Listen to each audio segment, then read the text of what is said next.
성령께서는 부을만을 주시고 은사와 능력만을 주시는 게 아니라 성령께서는 우리가 주님을 더 뜨겁게 사랑하고 주님과 교통하고, 그래서 주님을 우리 안에서 재현이 되는 것, 그래서 우리가 주님의 형상을 담고 주님의 생애를 살게 하는 것, 그게 성령님이 우리에게 오신 목적인 줄 믿습니다. 그래서 그걸 잊어버리면 안 돼요. 많은 사람이 성령의 능력과 은사를 행하는 걸 보며 와 할 필요 없어요. 그 사람이 정말 주님의 모습을 나타내지 않으면 그 은사로 치울 뿐이고 영적 기술자에 지나지 않아요. 그래서 제가 그런 사람들과 두려운 거죠. 저를 통해서 주님이 많은 능력을 나타내셨지만 그건 아무것도 아니에요. 그게 또 내 것이 아니에요. 주님이 나타난 것 뿐인데, 과연 그 주님의 능력과 은사를 나타내는 존재, 통로자가 정말 주님을 닮았느냐는 거예요. 주님의 진정한 주님의 모습이 있느냐는 거죠. 주님의 생애를 사느냐가, 이게 사역자가 정말로 그분으로부터 칭찬받냐 못 받냐의 차이예요. 죽은 자를 버떡버떡 살린들, 그 사람이 주님을 닮지 않는다면 그 사람은 그 능력 때문에 오히려 망할 자가 될 수 있다는 거죠. 그렇기 때문에 우리는 신앙생활이 결국 우리가 나 좋자고 신앙생활하는 것도 아니요, 우리가 어떤 신앙의 기술자가 되려고 교회 다니는 것도 아니요, 우리가 능력이나 어떤 은사 때문에 신앙생활하는 재미를 느끼는 게 아니에요. 그것은 결국 나를 구원하신, 우리를 구원하신 주님의 그 심정, 주님의 십자가의 은혜, 그분의 사랑, 그리고 우리를 구원하신 아버지의 마음, 아버지의 뜻은 뭐냐면 로마서 8장에 보면 그분이 우리를 구원하신 건 우리를 예수 그리스도의 형상을 닮게 하시고 그리스도의 생애를 다시 한번 살아 아버지가 영광을 얻으시게 하려고 성령을 우리에게 보내셨다는 걸 잊지 말아야 됩니다. 할렐루야. 그러므로 신앙의 척도는 열심도 아니요, 은사도 아니요, 능력도 아니라 그리스도를 얼마나 세월이 갈수록 그분의 흔적이 우리의 심령과 삶에 살아있느냐의 문제예요. 그 흔적이 있느냐는 거예요. 응? 그러므로 신앙의 주체가 주님인데도 불구하고 우리는 주님이 빠진 신앙생활을 하는 사람들이 교회 안에 무지 많습니다. 종교적인 생활, 종교적인 절간 다니는 사람이나 교회 다니는 사람은 별반 차이 없어요. 왜? 절에 다니는 사람과 교회 다니는 사람 열심 보면요, 오히려 절에 다니는 사람이 더 열심을 냅니다. 저희 고모님이 절에 가서 불공 드리기 위해서 새벽부터 그 겨울에도 목욕 재개하시고 새벽에 어두컴컴한데 배낭 하나 지고 산에 올라가서 그 암자에 올라가서 정말로 불공을 드리고 시주를 하고 봉사하고 헌신하고 그렇게 내려오신 분이에요. 70, 80 넘으신데도. 그러면 교회에서 신앙사 한 사람이 그 정도 합니까? 그 정도 하냐고. 그러니까 어떻게 보면 우리가 신앙에 열심을 낸다는 게 그게 자랑거리가 아니에요. 다른 종교에서도 그거보다 더해요. 이슬람교에 있는 사람은 하루에 5번씩 메카를 향하여 기도하잖아요. 우리 그렇게 합니까? 하루에 5번 기도합니까? 안 하잖아요. 우리는 그렇게도. 주님을 의식합니까? 이슬람교를 믿는 사람이 누가 시켜서 하느냐고. 철저하게 그 자기의 정말로 그 경전에 의해서 그렇게 하는 거 아니에요. 누가 시키지 않아도. 그들은 정말로 자기 생명을 던지면서 신을 위해서 자살도 하죠. 자살폭탄을 가지고 자살도 하잖아요. 자기 생명을 그렇게 버려요. 신을 위해서. 우린 그렇게 합니까? 안 하잖아요. 어떻게 보면 우리가 신앙생활 굉장히 잘하는 걸로, 하나님 앞에 굉장히 잘하는 걸로 하지만 굉장히 잘하는 게 아니에요. 다른 종교에 비하면.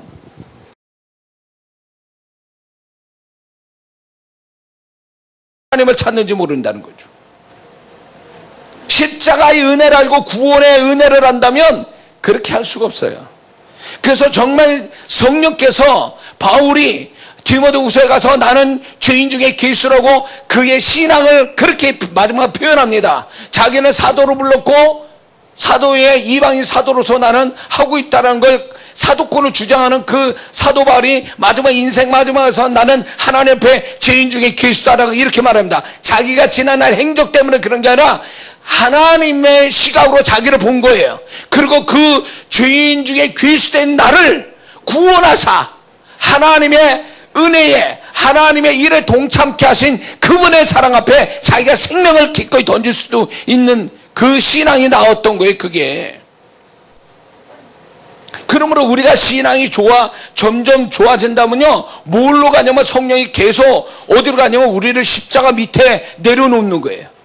십자가 밑에 원색적으로 그분의 그 거친 숨소리, 그분의 보혈, 그럼에도 불구하고 우리를 사랑하셔서 그 십자가의 고통을 묵묵히 감당하시며 죽어가신 그 주님 앞에 우리를 다 끌고 간다고 성령께서. 신앙이 좋은 사람은 그렇게 되는 거예요. 마지막에 그래서 죽을 때 뭐라 앉아서 그런 성도들이, 그런 하나님의 사람들이 보내서 날 구원하신 하나님 감사합니다. 뭐 이상하잖아요. 고백이 그것밖에 없다니, 왜 그것밖에 못하냐는 거지. 그게 전체, 그게 인류의 최대의 이슈고, 그게 진리고, 그게 축복이기 때문에 성령은 그거를 세월이 갈수록 신앙이 좋아지니까 그게 얼마나 귀한 거를 더 가면 갈수록 진하게 느끼게 하니까 자기가 한 것이 아무것도 아닌 거예요. 평생을 두고 주님을 섬겨도 나 하나 구원해 주신 그분의 은혜에 감격해서 기꺼이 그를 위하여 죽는 것에 대해서 감사히 여기는 그 신앙까지 가는 거죠. 그 신앙까지 안 가니까 말이 많고 변명도 많고 이유도 많고, 그리고 자기 자랑하고 자기 의로 충만하고 그러는 거예요. 주님이 볼 때는 너무 답답한 거죠. 자식이 그런 거예요. 자식이 부모가 그렇게 힘들게 정말 애잔하게 그 자식을 키우는데 그 자식놈은 자기 혼자 큰 줄 알아. 그래서 부모의 은혜도 모르고 부모에게 효도하지도 않고 부모에게 뭔가 더 달라고 하는 그 불효자가 다른 사람이 아니라 교회 안에 성도들이에요. 더 얻지 못해서 세상 사람같이 잘 먹고 잘 살지 못해서 교회 다닐까 말까, 주님을 믿을까 말까 이걸 고민하는 성도들이 얼마나 많은 줄 아세요? 그리고 자기를 축복해 줄 수 있는 교회로 떠돌아다니는 성도들, 헌신을 못하고 시세를 못하면서 교회 떠돌아다니면서 자기를 축복할 교회를 찾아다니고 목사를 찾아다니는 성도들 교회 안에 얼마나 많은 줄 알아요? 복음도 모르는 사람이죠. 구원이 뭔지도 모르는 사람이. 그런 사람은 마지막에 자기 입술로 구원을 버릴 자들이에요. 다.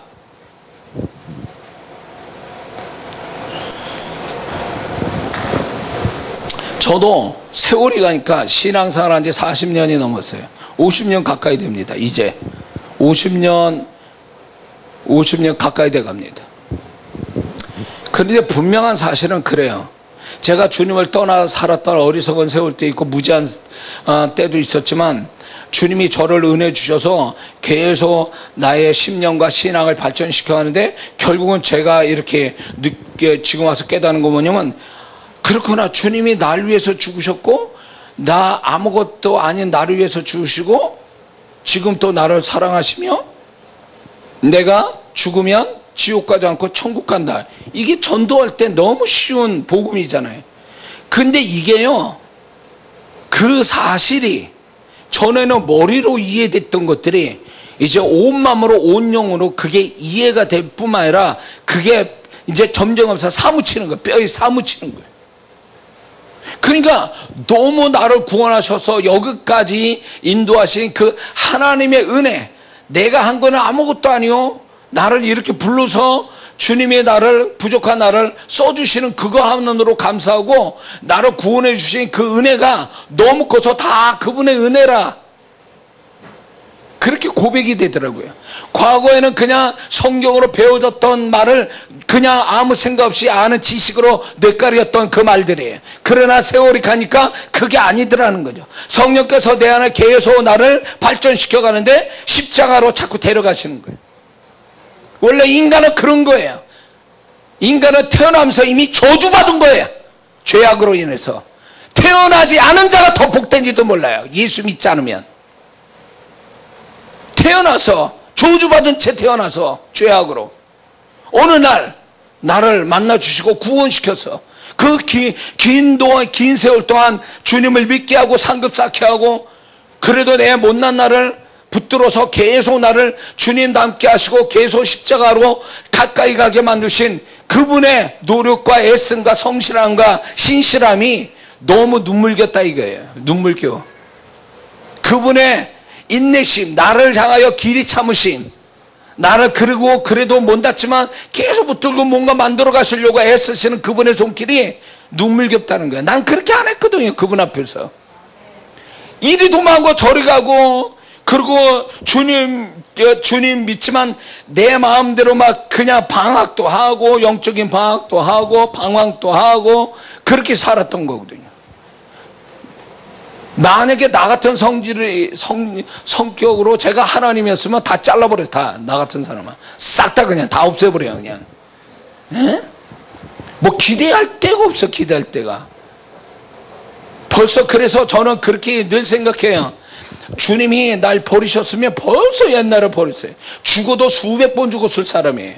내가 볼 때도 가능성이 없고 내가 봐도 한심스럽고 내가 봐도 하나 쓸모짝도 없고 내가 봐도 속이나 새기지 더 이상 뭔가 하나님께 도움도 안 될 그런 시절들이 있어 왔는데 죽이시지 않고 길이 참으사 나를 용납하시고 때를 기다려서 내가 그래도 하나님 앞에 정신 차려가지고 짐승 같은 내가 하나님께 정신 차려서 뭔가 그리스도인답게 살게 하기 위해서 씻기고 닦이고 채우시고 이런 주님의 손길 앞에 자랑할 게 없어. 내가 아무리 내가 정말 죽는 순간까지 주를 위해서 그렇게 모든 걸 다 바쳐 주를 위해서 살았다 해도 자랑할 수가 없는 거예요. 그분의 은혜 앞에 그분이 나를 구원받아 여기까지 나를 지키시고 인도하시고 수고하신 거에 비하면 아무것도 아닌 거예요. 제 신앙 고백이에요. 아직도 주님께 뭘 더 받을 게 있고 안 주시면 실망하고 슬퍼한다면 그 신앙이 잘못됐다는 건 아니지만 아직 멀었어요. 어린아이 신앙으로 아직 멀었어요. 더 가야 돼요.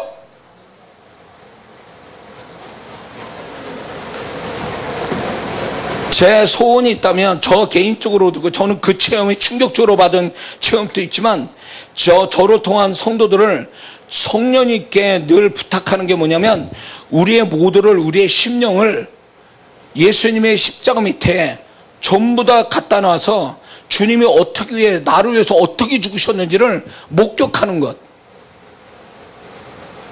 그러면요 할 말이 없는 거예요. 그분이 그렇게 죽으실 분이 아닌데 나 때문에 죽었다라는 그 한 가지만 해도요 이해되는 것 같지요. 주님이 나를 위해서 죽으셨다는 말이 우리는 흔히 쉽게 이해되는 것 같지만 그건 이해될 사건이 아니에요. 이해될 진리가 아니에요. 이해되는 것 같지만 이해가 된 게 아니에요. 정말 그게 이해됐다면 우리는 그렇게 살면 안 되는 거예요.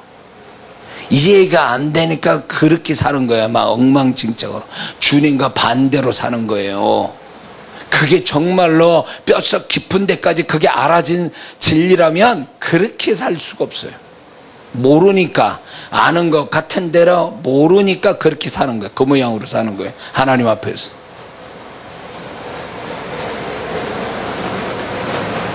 마지막 때에 이 땅에 부흥이 올 때에 저는 저 자신 또 확신을 갖는 게 내가 대한민국 사람이기 때문에 그런 게 아니라 아무리 생각해봐도 마지막 때 이 땅에 부흥을 가져올 민족은 우리나라밖에 없어요.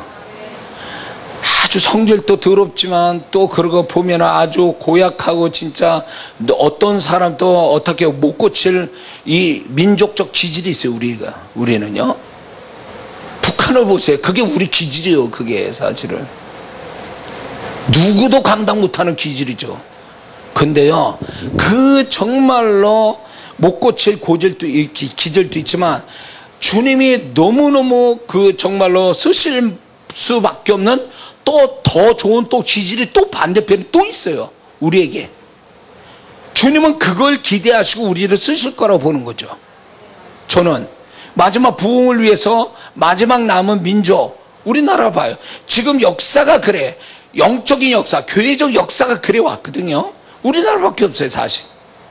뭐 정말 고쳐야 될 것도 많지만 그거는 주님이 정말로 이게 회개케 하셔서 우리를 정결케 하시면 가치가 있고 자격 있는 민족이 될 수는 있어요. 근데 지금 이 지경 가지고는 안 돼. 이거 가지고는 안 되지. 저는 이렇게 해석해요. 우리가 다 뭡니까? 다 이해할 수 없는 일이 뭐냐면 세계적으로 한국을 보고 미치는 거죠. 한류 문화. 별별게 다 세계적이야, 아마. 별별게 세계 사람들이 다 미쳐요, 한국 거에 대해서. 난 이해가 안 돼, 그게. 우리끼리는 서로 안 좋아하잖아요. 우리끼리는 서로 우습게 보잖아요. 그거 별것도 안 돼. 왜 세계는 그렇게 미쳐 돌아가냐고. 내가 볼 때 하나님의 역사예요. 우리나라는요, 자원이 없는 나라예요. 그런데 훌륭한 자원이 뭐냐면 문화적 자원이에요. 근데 우리나라 사람들이 이 정신적인 것, 문화적인 것이 세계적인 거예요. 이걸로 하나님이 이 기질을 쓰시는 거거든요. 한류 문화가 그런 거잖아요. 정신에 가는 거잖아요. 문화에 가는 거잖아요. 어떤 자원의 문제가 아니잖아요. 그게 앞서갔잖아요. 어느 민족보다 앞서가니까 한류가 됐는데 하나님은 그걸 들어서 한국을 축복하는데 그걸로 끝나지 않는다는 거죠. 하나님이 반드시 이 육신적 한류에 영적 한류를 실어서 세계가 미쳐 돌아가는, 영적으로 미쳐 돌아가는 그런 역사를 우리나라부터 시작할 거라고 믿는 거예요. 믿습니까? 그걸 우리가 준비를 해야 돼요. 그런데 제가 확신 갖는 건 뭐래도 상관없어요. 누가 뭐래도. 제가 받은 거니까 주님으로부터. 주의종 신학교 가서 주의종 하는 사람 통해서 역사하진 않아요. 수많은 주의종 같은 사명받은 평신도 사역자들을 세워서 그들의 고유의 사역들을 학에서 다양하게 사역하는데 그게 다양한 사역이 하나로 연결되는, 주를 위해서 하나로 연결되어 연합된 사역을 통하여 세계에 나는 그 하나님의 부흥의 불길을 붙일 거라고 좀 확신하는 거예요. 그래서 좀 더 한국 성도들의 마음을 넓혀야 돼요. 마지막 주님의 오심의 마지막 때를 위해서 준비하는 민족이 되어야 돼요. 그 누군가 깨어서 이대로 가면 안 됩니다. 한국교회가 이대로 가면 안 되고, 교회뿐만 아니라 이 한국의 어떤 사회를 뭔가 뒤집을 수 있는 영적 책임감을 가지고 믿는 자들이 깨어서 뭔가 작업을, 연합해서 작업을 해야 된다는 거죠. 믿습니까? 많이 한참 곁길로 갔네. 자,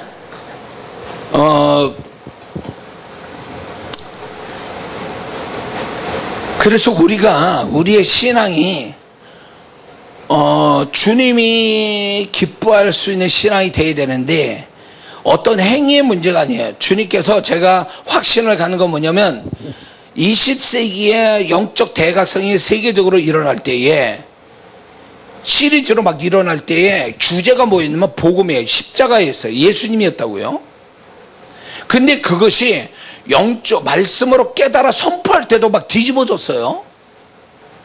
근데 지금은 여러분이 이걸 믿어야 돼요. 영의 세계가 훨씬 더 차원이 높아졌고 훨씬 더 많은 사람들이 영적으로 이렇게 영적으로 성숙돼 있고 많은 지식을 갖고 있어요. 그래서 이제 자격이 어느 정도 이제 좀 소위 말하면 초등학교 공부 실력이 아니라 이제 고등학교, 대학교 공부 실력이 된 거예요. 세월, 이 시간이 흐르면서 영적으로.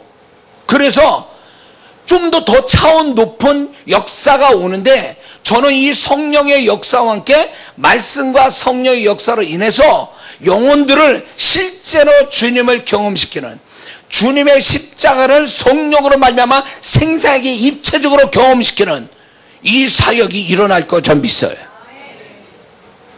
이거는 지식으로 오는 게 아니라 성령이 완전히 그 말씀이 살아 생생하게 사람들에게 부어넣어줘서 그게 믿어질 수밖에 없고 믿어지는 것에 완전히 변화받을 수밖에 없는 그런 성령의 능력이 분명히 말씀 속에 있을 거라고 믿습니다.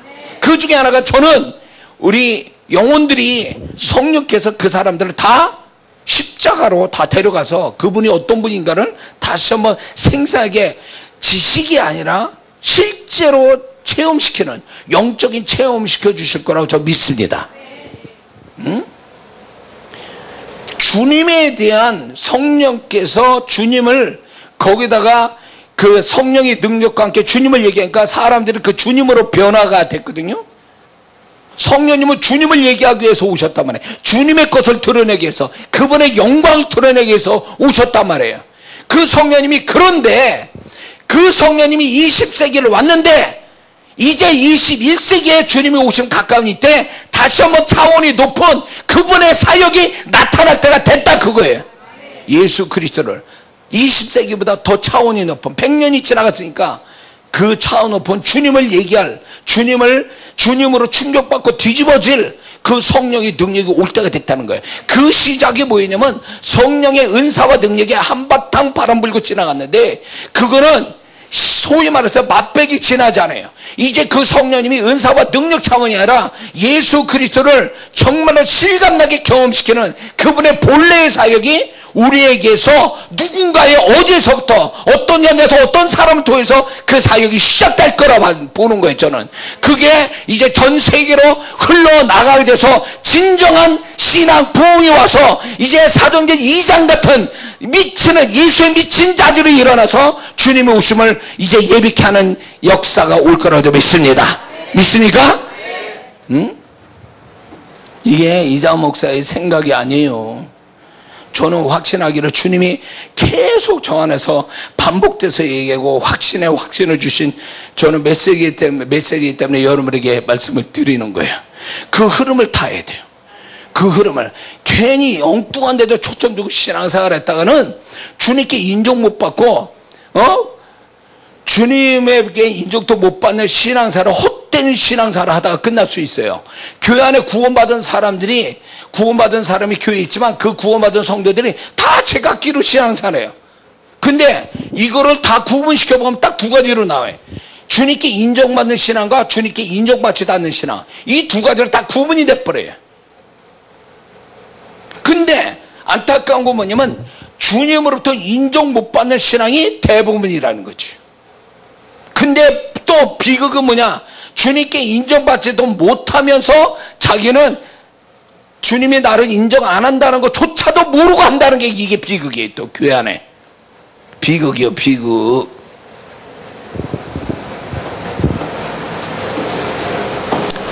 자, 우리의 신앙의 주체는 주님이지 내가 얼마나 율법적 행위를 잘하느냐가 그게 주체가 아니라는 거예요. 교회라는 건물이 주체가 아니라고요. 교회 안에서 하는 신앙 행위가 주체가 아니에요. 그거는 수단에 지나지 않아요. 주님을 만나고 주님을 의식하고 주님을 정말 교통하기 위한 수단이지 그게 목적은 아니라 그거예요. 근데 수단과 목적이 바뀌었어. 예배 드리는 그 자체가 그냥 예배 드리기 위해서 드린 거지 예배를 통해서 그분을 만나는 게 아니라 그 얘기예요. 기도는 자기가 목적을 가지고 기도해서 응답받으려고 기도하는 거지 기도 속에서 그분을 만나려고 기도하는 게 아니더라, 그 얘기요. 그러니까 주님은 빠져 있는 거예요. 주님은 내가 얼마나 영적 행위를 열심히 하고 얼마나 내가 그 영적 열심을 통해서 어떤 결과를 가졌느냐가 중요한 거예요. 그럼 주님은 뭐냐고.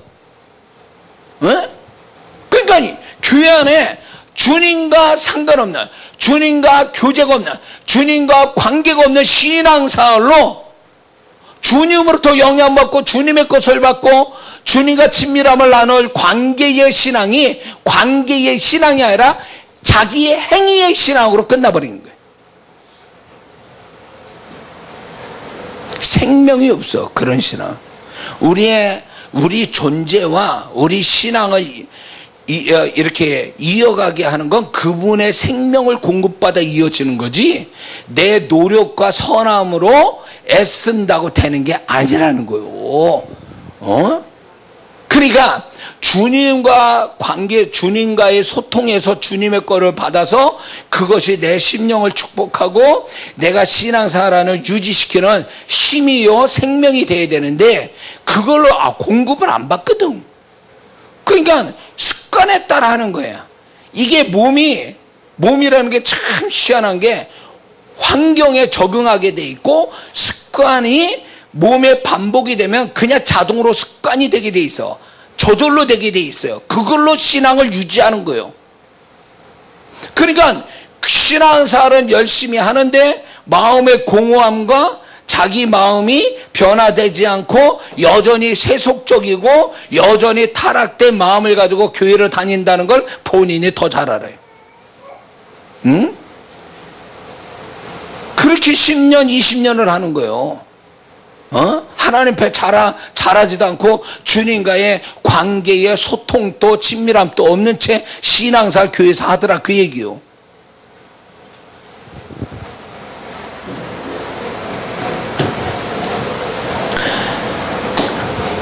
주님을 만나봤습니까? 교회에서 자기 삶에서 주님을 만나봤냐고. 만난 걸 얘기해보라 그러면 얘기 못할 사람 10명 중에 한 8명은 얘기 못할 거예요. 주님을 얘기하려면요, 주님을 얘기하는 게 아니라 교회가 어쩌고 목사님이 어쩌고 예배가 어쩌고 내가 뭘 했고, 이게 중요사항이지, 주님이 나한테 뭐라고 얘기하시고 주님이 나를 어떻게 도우시고 주님이 나에게 어떤 걸 깨닫게, 이 주님이 주체가 아니에요. 주어가 아니라 나에게, 내가 주어고 교회가 주어고 목사가 주어고 교회의 어떤 행위가 주어가 돼버리니까 신앙이 희한한 신앙이 돼버리는 거예요. 그러니까 자기가 주님이 되시는 거예요. 자기가 주님이 주님 되게 하는 게 아니라 자기가 주님을 대신하는 거예요. 내가 하고 싶으면 하고 안 하고 싶으면 안 해요. 자기 멋대로 해요. 그게 뭐예요? 자기가 주님 됐다, 그 얘기예요. 주님으로부터 나는 종 돼서, 나는 그분의 양이 돼서 그분을 따라가려고 하는, 순종하는 사람이 아니라 내 마음대로 하고 싶은 대로 하는 거예요. 그게 신앙이라는 거지. 주님으로부터 인정 못 받을 신앙. 그러면 주님은 어떻게 할 것 같아요? 나는 도무지 너를 알지 못하겠노라. 모르신다는 거예요. 주님하고 상관없이 사는 거니까. 교회에서도 그 지경이니 교회 바깥에 나와서 주님을 찾겠냐고, 주님을 발견하고 살겠냐고. 자기만 보이는 거지, 현실만 보이고. 주님은 없어요. 그게 무슨 주님과, 분명히 우리는 주님과 끝날까지 주님이 나와 함께 하신다는데 그거는 공허한 소리예요. 주님만의 이야기지 내 이야기가 아닌 거예요. 이게 불신앙이 어디 있어요? 이런 불신앙이. 주님께 판단을 받아봤냐고요? 그분의 감정을 이해하냐고요? 그게 진짜인데 거기서 모든 게 결정나는데 왜 그분을 잊어버리고 살죠? 왜 그분의 중요성을 모르죠? 왜 그분을 소중히 여기지 않죠? 왜 그분을 안 찾죠? 왜 그분을 발견하지 않느냐고요? 주님이 속상한 건 이거예요. 에?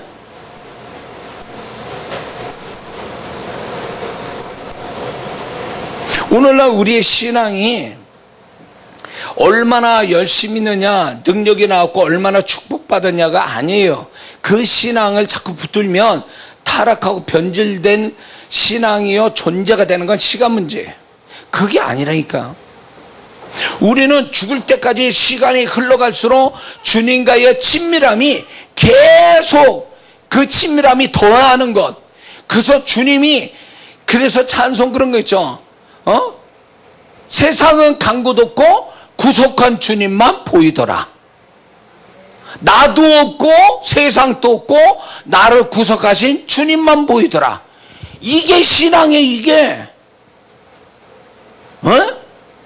주님만 느껴지고 주님이 모든 거, 그분이 모든 것처럼 느끼는 거예요. 그분만 온통 보이는 거지. 그래서 그분에게만 집중하여 살다 보니까 내가 세상을 사는 건지 밥을 먹는 건지 자는 건지 먹는 건지 사는 건지 이게 구분이 없어. 느껴지질 않아. 그거 있죠. 이거를 이해하려면 이걸 이해해야 돼요. 그게 뭐냐면 내가 남자야, 청년이 한 여자에 미쳤어. 꽂혀가지고 완전히 그냥 막 이 여자 아니면 안 될 것 같아. 근데 그 여자가 자꾸 이제 눈짓을 주니까 이제 이 친구가 막 눈이 더 돌아가는 거지. 그러면 이 친구는 어떻게 될 것 같아? 하루 종일 그 여자만 생각해.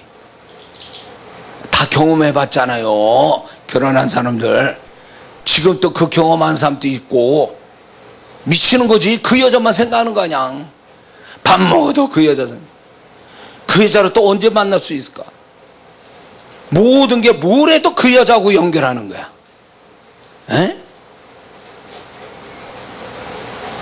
내가 아들 바보 안 하려고 그래도 자꾸 아들 바보가 되는 건 뭘 해도 이 아들놈이 기억이 나.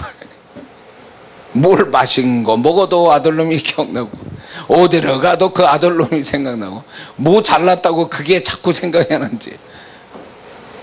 그러니까 이게요, 연인이면 서로 좋아하면요 미쳐 돌아가서 맨날 그것만 생각하는 거지. 뭐 하든 눈에 보든 들리든 뭘 말하든 그 여자하고 그 남자하고만 늘 그게 연결되어 있는 거예요.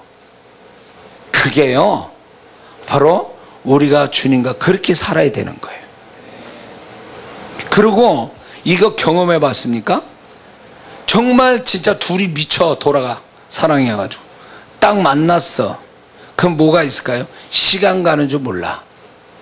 그리고 주변에 누가 있는지 뭐가 있는지 구분이 안 돼. 온통 나하고 그 사람밖에 없는 거야. 난 경험해 봤는데 여러분들 경험이 안 되시는가 보네. 그게 그렇게 된단 말이에요. 사랑해 본 사람은 알 거예요. 그 시간 가는 줄도 모르고, 그리고 둘만 있는 것 같고, 또 헤어졌는데 전화 붙들고 몇 시간을 또 하는 거지 또. 이게요 주님과 우리 사이가 이래야 돼요. 그래서 그 찬송이 나오는 게 나도 없고 세상도 없고 구속한 주님만 보이더라. 그분이 정말 정말 가사 그대로 살았다면 정말 대단한 분이죠. 에?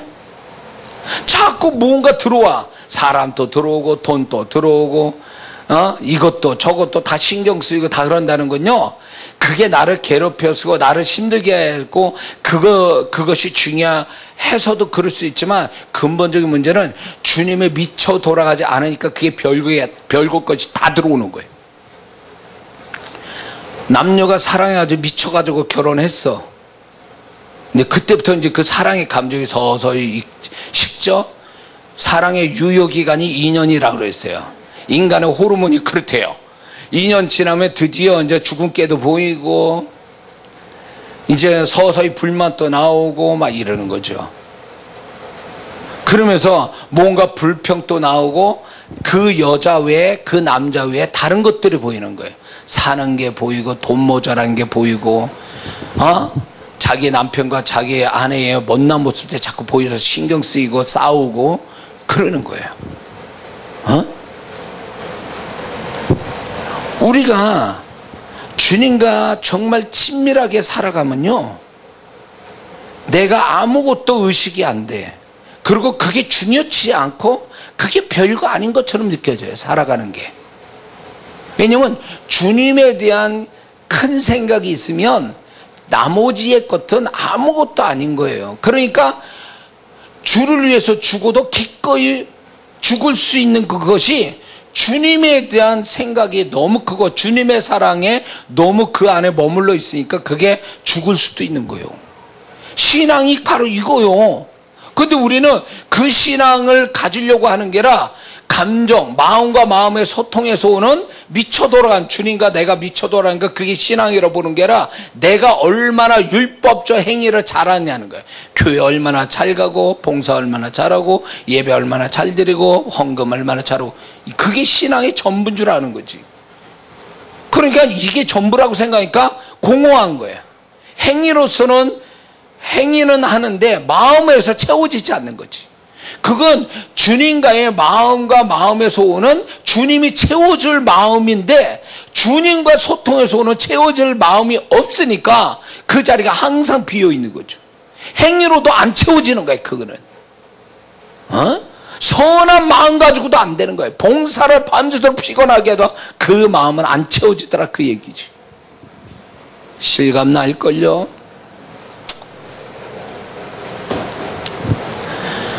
저는 오늘 이 말씀의 주제가 그거예요. 나는 정말 주님의 친구인가? 분명히 주님은 그랬어요. 제자를 이제 나는 너를 종이라 여기지 않고 친구라 여기겠다. 그럼 제자들한테 하는 말이 우리에게 이야기하시는 거잖아요. 내가 너를 친구로 삼겠다. 그런데 나는 정말 주님의 친구입니까? 그분이 친구같이 느껴지냐고. 그냥 낯선 사람일 뿐이에요. 단지 부르기에 편한 분이라고만 인식되고 교회에서나 보여지는 주님이지, 그게 정말 내가 친구가 돼서 그분을 누리고 즐기며 그분과 서로 소통하며 사는 삶이 아니더라, 그거예요. 주님은 친구 삼았다는데 난 친구가 아니에요. 이거 뻘쭘하다고. 다른 친구가 나를 친구 삼으려고 가까이 오는데 나는 그 친구가 별로 마음에 안 들어. 그 친구는 나와 친하게 지내려고 말도 걸고 커피도 주고 밥도 같이 밥을 사주고 그러는데 나는 그 친구 마음에 안 들어요. 그럴 때 이게 얼마나 황당하겠냐는 거예요. 얼마나 황당하겠어요. 그 친구 삼으려고 하는 그 사람은 얼마나 더 황당하겠어요.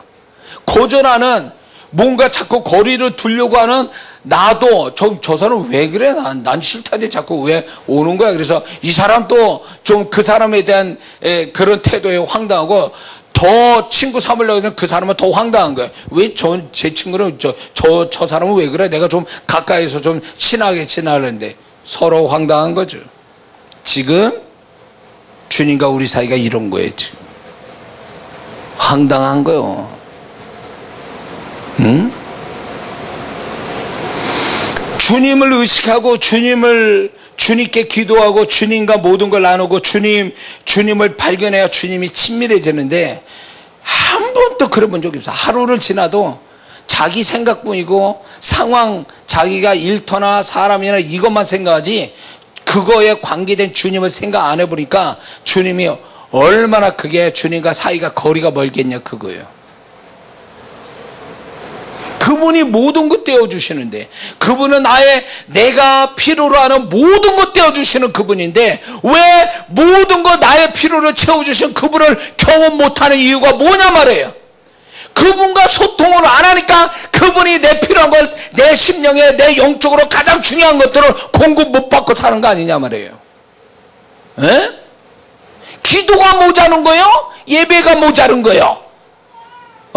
봉사가 모자른 거요?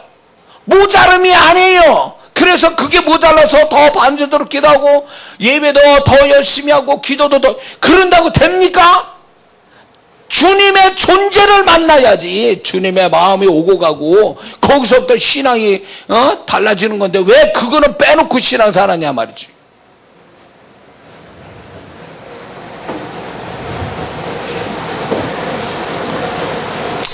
주님이 이런 얘기 얼마나 좋아하시는 줄 아세요? 나는 뭐가 확신이냐면, 주님의 말씀하고 싶은 걸 자꾸 나는 대신해서 전달하는 입장이거든요. 근데 주님이 정말 이걸 얘기하고 싶어 하는 거예요. 주님이 얼마나 답답한 줄 아세요? 그걸 알아야 돼. 주님이 굉장히 나를 보며 답답해 하세요. 근데 나는 안 답답해. 하나도. 희한하죠? 답답한 게 없어, 나는. 이게 주님하고 막혔다는 거예요. 이게요, 친구라면 이럴 수는 없어요. 그 친구가 소위 말해서 속상하고 힘들어. 그러면 내가 그 친구의 친밀함이 있어요. 가까워요. 그러면 그 친구의 그 마음이 내 마음인 거예요. 그래야 친구지. 저 친구 왜 그래? 그러면서 그 친구의 감정을 이해 못한다면 그건 친한 친구가 아니야. 사무적인 사이도 그 정도는 안 한다고요. 그러니까 우리가 주님과의 감정이 이렇게 절단이 돼 있으니까 그분의 감정을 못 잊고 나는 내 감정대로 충실하고, 그분은 그분의 감정을 몰라서 우리는 굉장히 주님과 괴리감이 생기는 거예요. 따로따로 노는 거라고. 왜 그분의 존재를 천국 가서나 만나려고 하냐 그 얘기예요. 그분이 지금 나와 함께 하셔서 보이진 않지만 그분은 분명히 우리 안에서 생생하게, 우리 삶에서 생생하게 그분이 나타내고 있는데, 그래 안 그래요? 그분이 속상해하는 거지. 그러므로 내가 정말 주님의 친구인지 종인지. 교회 안에는요 문제가 또 있어요. 그게 뭐 두 가지인데, 하나는 많은 사람들이 그 목사님도 그러고 주님을 닮아야 됩니다, 주님 닮기 원합니다 찬양도 하죠. 근데 주님을 닮는데 뭘로 닮는지를 모르는 거예요. 어떻게 닮자는 거예요 도대체? 성경 지식으로 닮아갑니까? 선한 행위로 닮아갑니까? 하나님에 대한 열심 가지고 닮아집니까? 그거 아니에요. 주님을 닮아가는 건요 그분과 친밀하면 닮아가게 돼 있어요. 그분과 친밀해야 되는데, 친밀해서 오는 그분과 어떤 그 비슷하게 돌아가는 게 있어야 되는데, 그분과 친밀하지 않으니까 그분을 닮을 구석도 없는 거예요. 또 교회 안에 또 뭐가 문제냐면, 교회 안에 두 종류 신앙이 있어요. 종의 신앙이 있고 친구의 신앙이 있어요. 종의 신앙, 그거 주님이 얘기했죠? 종을 얘기하셨는데, 종을 얘기했는데, 종은요 주인이 하라는 것만 하는 거예요. 불평 없이 하라는 것만 하고, 그리고 주인으로부터요 일정한 보수를 받고 최선을 다하는 게 종이에요.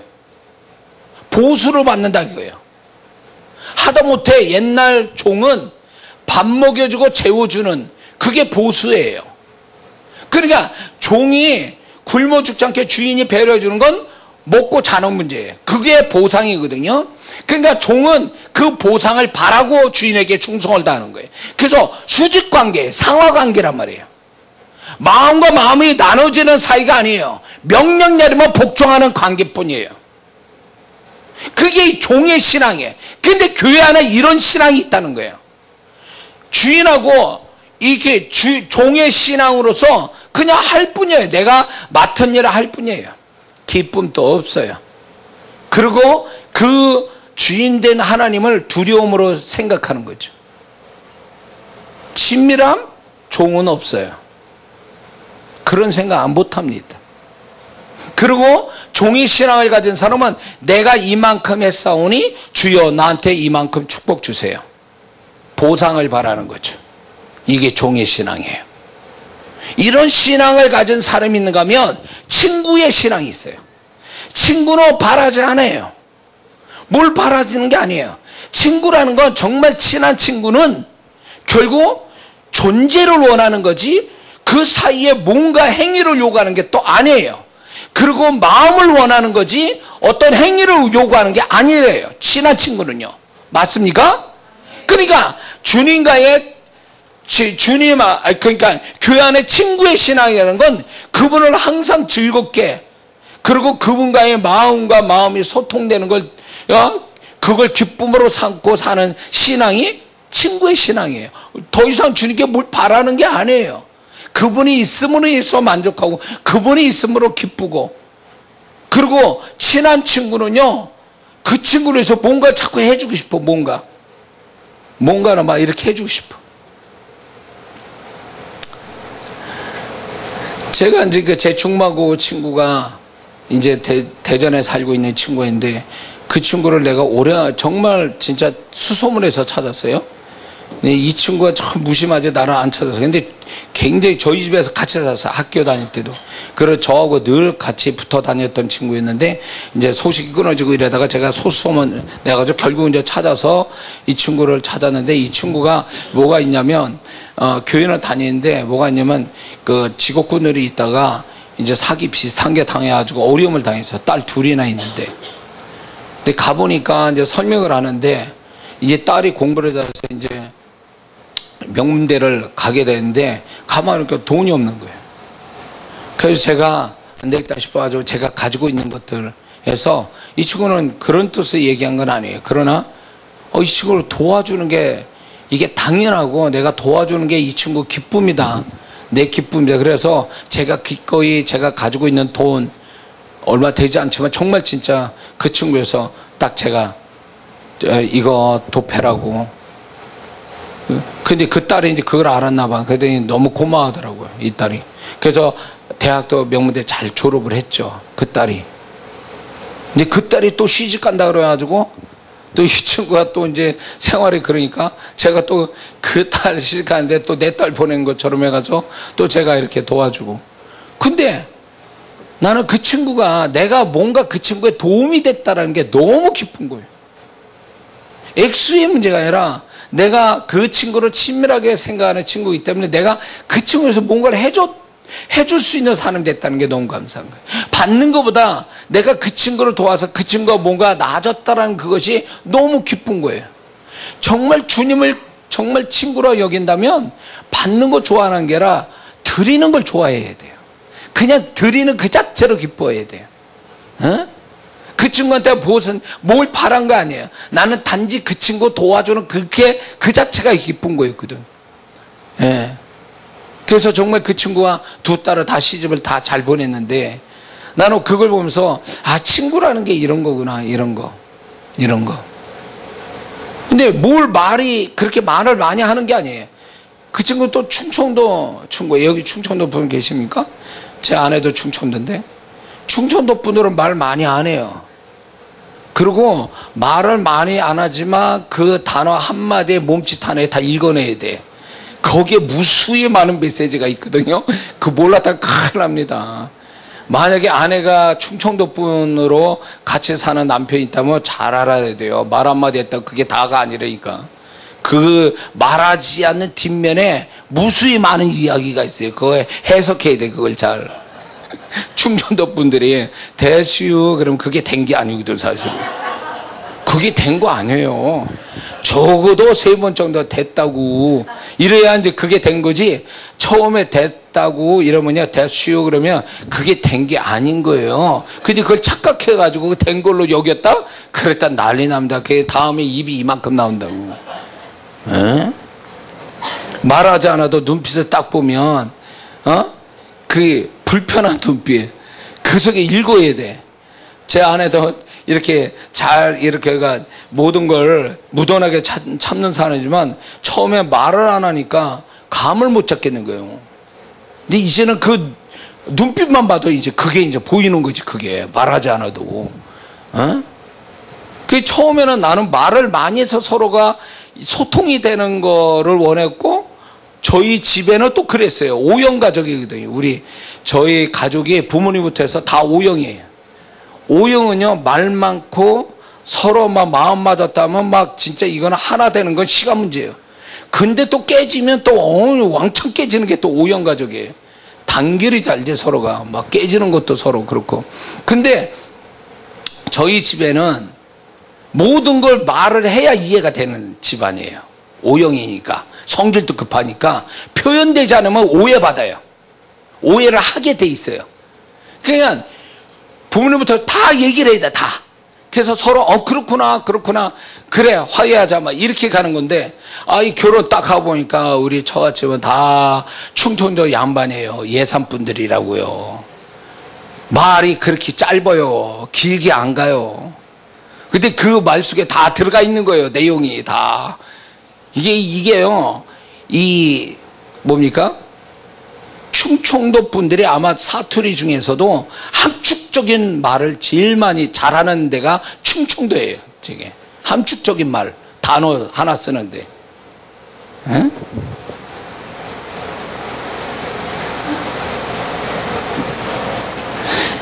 뭐지? 하여튼, 근데, 우리 처갓집 분들은 이게 말이 짧지만, 속이 깊으시고, 그러니까 다툴 일이 별로 없어요. 그러게, 보이지 않게 다 서로 이해하고 있어. 말이 짧아도요. 그 속의 내용을 다 이해하고 있다고. 그러니까 다툴 일이 없어요. 근데 우리 가족은, 제 집안에는요, 저희 집에는 말을 많이 안 하면 오해돼서 싸워요. 그러니까 말을 많이 해야 돼. 말을 짧게 충청도식으로 해보면요, 뒤에 말을 이해 못해요. 말하지 않은 데서 나오는 메시지를 못 읽어요. 그 싸운다고. 그렇더라고요. 근데요, 왜 이 얘기하냐면, 주님과 친밀해지면요, 결국 어디까지 가는 줄 아세요? 말하지 않아도 알게 돼요. 주님을요. 다윗이 그런 사람이었어요. 처음에 물어보고 이렇게 해서 주님을 알아갔는데, 나중에는요, 말하지 않아도 그 다윗이 한 게 다 그분이 원했던 걸 다 하고 있는 거예요. 중간중간 실수했지만, 다윗이, 그러니까 하나님이 결론 내시잖아요. 그는 내 마음에 합한 자다. 동일하다는 거예요. 그 다윗은 말하지 않아도 나중에는 척척이야, 그냥 막. 그분이 들은 것처럼 얘기하는 거예요. 그분이 말씀한 것처럼 해버리니까 주님이 그 마음이 얼마나 시원하겠어요.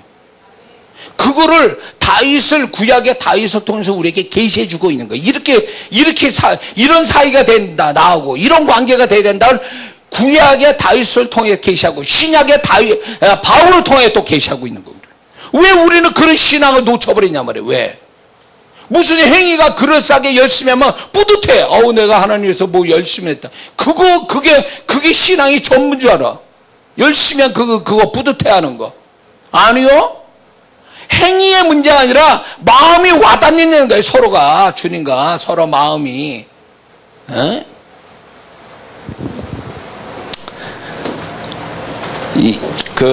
제가 이런 기사를 읽게 됐어요. 미국 다트머스 대학이라고 있어요. 명문대학. 다트머스 대학에 탈리아 휘틀리라는 교수가 있는데, 이 교수의 연구진들이 2018년 1월 30일 국제학술지 네이처 커뮤니케이션이라는 국제 학술지가 있는데, 거기다 올렸어요. 그 연구 결과를. 근데 연구 결과가 하나로 이렇게 딱 핵심이 이거예요. 서로 좋아하거나 친밀하지만 닮는다라는 걸 의학적으로 증명시켰어요.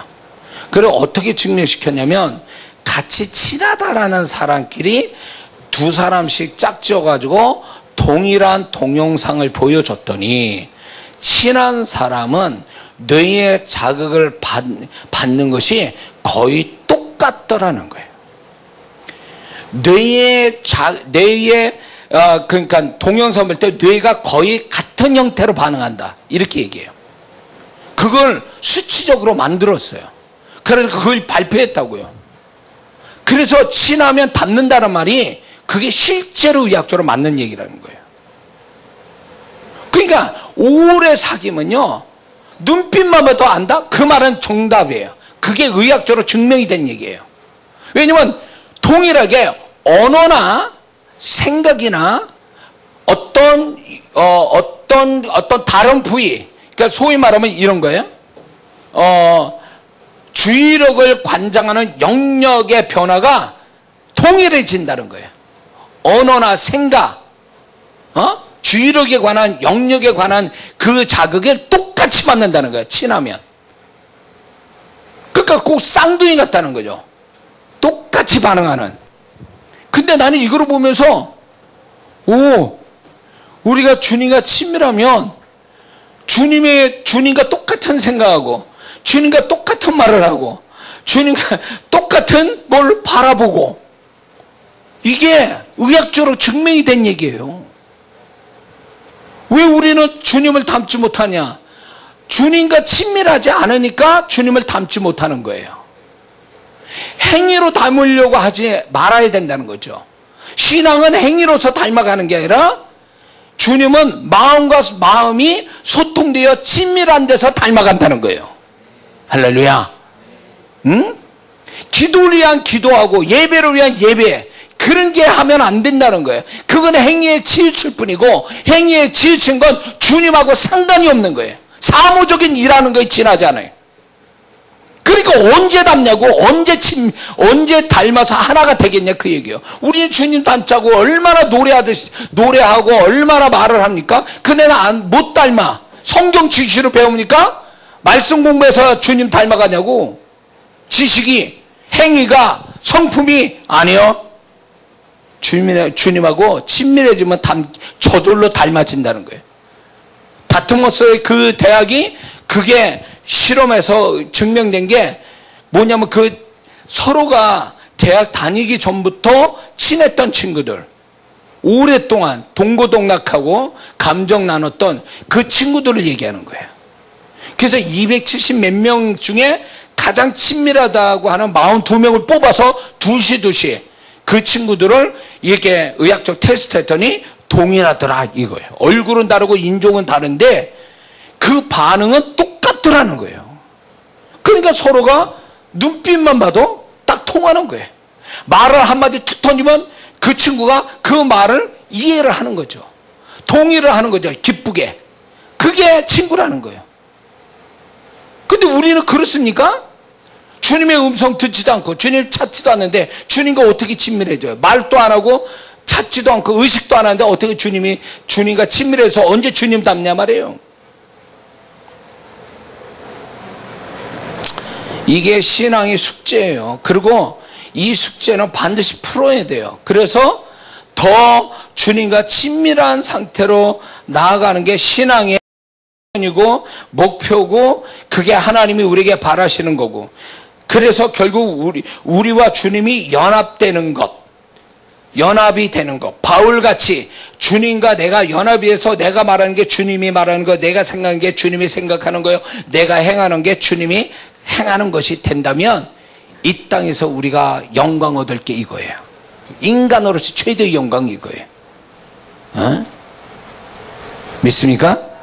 그러면 잘 보세요. 쉽게 얘기하는 거예요. 그러면 주님이 너는 나의 친구라 그랬는데 이 친구의 개념이 뭘까요? 친밀한 친구. 친밀한 친구는 어떤 형태를 친밀한 친구냐라고 할 때 제가 이걸 적어보니까 이렇더라고요. 친밀한 친구는 결국 이런 거를 나타내요. 상대를 가장 소중하게 생각한다는 거죠. 어떤 사람보다 이 친구를 가장 소중하게 생각하는 게 친밀한 친구죠. 관계죠. 만약에 이 사람도 최고로 좋아하고 이 사람도 좋아하고 그건 아니라는 거예요. 그래서 친구가 정말 친한 친구는 한 명 내지 두 명이잖아요. 그 많지도 않아요.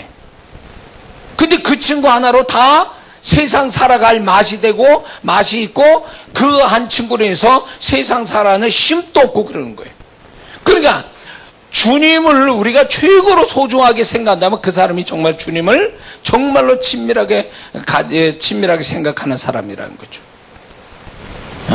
그리고 친밀한 친구의 그 관계는 이런 거예요.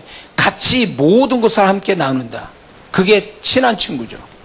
비밀도 아픔도 다 나눠요. 그게 친한 친구예요. 그러면 우리가 주님과 친한 친구가 되려면 어떻게 돼요? 다 얘기해야 돼. 그분과 모든 걸 함께 나눠요. 나의 비밀도 나의 부끄러운 것도 다 나눠야 돼. 다윗을 보세요. 시편이 얼마나 하나님 앞에 자기의 모든 걸 다 밝힙니까? 그게 주님과 친밀해서 그런 거야. 그 하나님과 다 얘기해. 다. 바울이 바울 서신에서 자기를 얼마나 잘 드러낸 줄 아세요? 하나님 앞에 자기 모습을. 그게 친한 거예요. 친한 자의 모습이에요. 숨기는 거 없이 모든 걸 다 이야기 서로 나눌 수 있는 상대. 그게 친밀함이에요. 우리가 주님 앞에 그래야 된다는 거예요. 감추지 말고, 골라서 말하지 말고, 가식으로 하지 않고, 자기 솔직한 걸 다 드러내는 거. 그게 친밀함이죠. 뿐만 아니라, 친한 친구는 마음을 준다는 거죠. 마음을. 말을 주는 게 아니고, 돈을 주는 게 아니라, 마음을 주고받는 거예요. 그래서, 친한 친구는 말 한마디 해도 정이 뚝뚝 떨어져. 정이 툭툭툭 떨어져서 그 말 한마디에 웃고 그 말 한마디에 힘든 걸 잊어버리고 그 말 한마디에 힘을 얻어. 그러니까 이게요, 마음을 나누니까 그렇게 되는 거예요. 말 속에 마음이 담겨져 오는 걸 그 친한 친구는 알고 있는 거예요. 그러니까 그 말 속에 있는 그 감정, 그것을 말보다는 그 말 속에 있는 감정, 그 친구를 나를 향한 감정을 이해하는 거죠. 그거에 와닿는 거죠. 그것 때문에 감격해야 하는 거죠. 응? 주님의 음성이 기계적으로 들립니까? ARS 할 때 기계적으로 주님의 음성 들으면 그 사람은 아직 주님의 음성 못 들은 사람이에요. 왜냐? 주님은 음성을 우리한테 들려줄 때 기계적인 음성 주는 게 아니라 그분은 그분의 감정을 실어서 주시기 때문에 그 음성 내용보다는 그분의 감정이 더 크게 와닿아서 나를 감동시킬 때가 있어요. 근데 주님이 내가 너를 사랑해. 근데 아무런 느낌이 없어. 그러면 주님이 기계적인 음성을 들려줬다는 거예요? 아니요. 분명히 그분이 나를 사랑한다면 사랑의 감정도 실어서 나한테 주셨을 거예요. 근데 나는 그걸 기계적으로 들릴 수밖에 없는 건 그분과 마음이 친밀하지 않아서 기계적으로 들리는 것 뿐이에요. 그러니까 하나님 내가 너를 사랑해. 그 말 한마디에 다 함축돼서 그 사랑한다라는 그 말과 그분의 감정이 와닿아서 그 말 한마디에 내가 뒤집어질 수도 있는데 나는 그래서요. 이렇게 나오는 거지. 하나님 내가 널 사랑해. 그런데요. 주님 사랑한다는 얘기면 그만하시고 내가 지금 돈이 필요하니까 돈을 주세요. 그래야 내가 기뻐할 것 같습니다. 노골적으로 말하고 싶은 거지 그렇게. 말로만 하지 마세요. 제발 내가 지금 필요한 게 얼마나 많은데 그거를 주실 생각하고 말로만 얘기하시니까 이런 거지. 근데요. 주님의 그 음성에 제가 주님 이거 주세요 저거 주세요. 그런데 주님은 뭐라 하냐면 기다려라. 그게 너무 나를 실망시켰어요. 뭘 기다려. 나 지금 괴로워 죽겠는데 힘들어 죽겠는데 주셔야 지금 살맛이 나는데 그걸 주시고 얘기하면 모르는데 그 주시지 않고 맨날 기다리라고 그러시는데 그게 나는 이해가 안 됐어요. 근데 내가 어느 정도 주님에 대한 그 어떤 관계가 발전이 되니까 어떻게 된 줄 아세요? 나중에는 이건 자랑처럼 얘기하면 주님 그거 안 주셔도 돼요. 주님의 그 음성 한 번만 들려주시면 내가 다 감당할 수 있나이다. 감동은 해. 맞다는 얘기예요. 성령께. 난 거짓말 안 하거든. 주님이 그거를요 저를 믿어주셨어요. 내가 그렇게 말할 수 있다는 게 너무너무 내가 대견스러워. 주님 앞에서. 주님, 이 문제가 해결 안 돼도 좋아요. 그냥 주님의 한 음성이면 내가 이 문제 다 감당하고 갈 수 있나이다. 주님이 정말 근데요, 주님이 정말로 문제를 해결해 주는 게 아니라 그 문제를 이길 수 있는 마음을 나한테 부어주신 걸 경험하거든요. 근데 그게 문제를 해결해 주는 것보다 더 축복이라는 걸 알게 된 거예요. 공감이 되십니까? 한번 그런 기도 한번 해보시죠. 뭘 달라고 기도하지 말고 제가 이렇게 알려드리니까 한번 해보세요. 이장 목사 흉내 내듯이 해보세요. 문제 해결 안 돼도 좋으니까 음성 들려주세요. 근데 그 말 해놓고 껄쩍지근하고 그냥 문제 해결했으면 좋겠다. 그 말 하지 마세요. 괜히 하나님 시험하는 거니까. 정말 그런 믿음 있고 용기 있으면 그렇게 해보세요. 그러면 바로 주님 역사할걸요. 왜냐면 그 주님은 그 말을 얼마나 듣기 좋아하시는지 몰라요. 그 말을. 네가 문제를 해결하는 그 현실적인 축복보다 나라는 존재, 나의 마음, 나의 음성을 더 귀하게 여기는구나. 그 문제보다 더 크게 생각하는구나. 그래서 주님이 그것 때문에 기뻐하신다는 걸 알아야 돼요. 할렐루야. 지금 내가 이렇게 설명하고 표현하고 있는데 못 알아듣는 사람은 정말 진짜 신앙 문제 있는 사람이고, 신앙 진짜 이상하게 한 사람이고, 이 말을 못 알아들으면. 그리고 그 친밀한 관계는요, 늘 그 상대를 생각해요. 늘 그 상대를 생각해. 이벤트로 생각하는 게 아니라 늘 생각해. 그쵸? 친한 친구 있으면 뭘 먹어도 이 친구하고 같이 먹었으면 좋겠는데, 어디 가도 이 친구하고 같이 갔으면 좋겠는데, 이런단 말이에요. 그게 늘 생각나. 그 친구가. 그게 주님과 우리 사이가 친밀하면 그래야 돼요. 어디 가도 주님이 생각이 나야 돼요. 주님이 떠올라야 돼. 그게 친밀함의 모습이에요. 뿐만 아니라 친하면 그 상대방 친구 입장을 늘 생각해 줘요. 그 친구의 입장을 생각해요. 정말 이 친구가 내가 이렇게 하면 이 친구가 좀 난처하겠지? 이 친구가 이렇게 하면 힘들어 하겠지? 그러면서 그 친구 입장을 굉장히 깊이 생각해. 디테일하게. 그렇게 서로 마음 써주는 거에 친구가 막 감동받는 거잖아요. 서로가.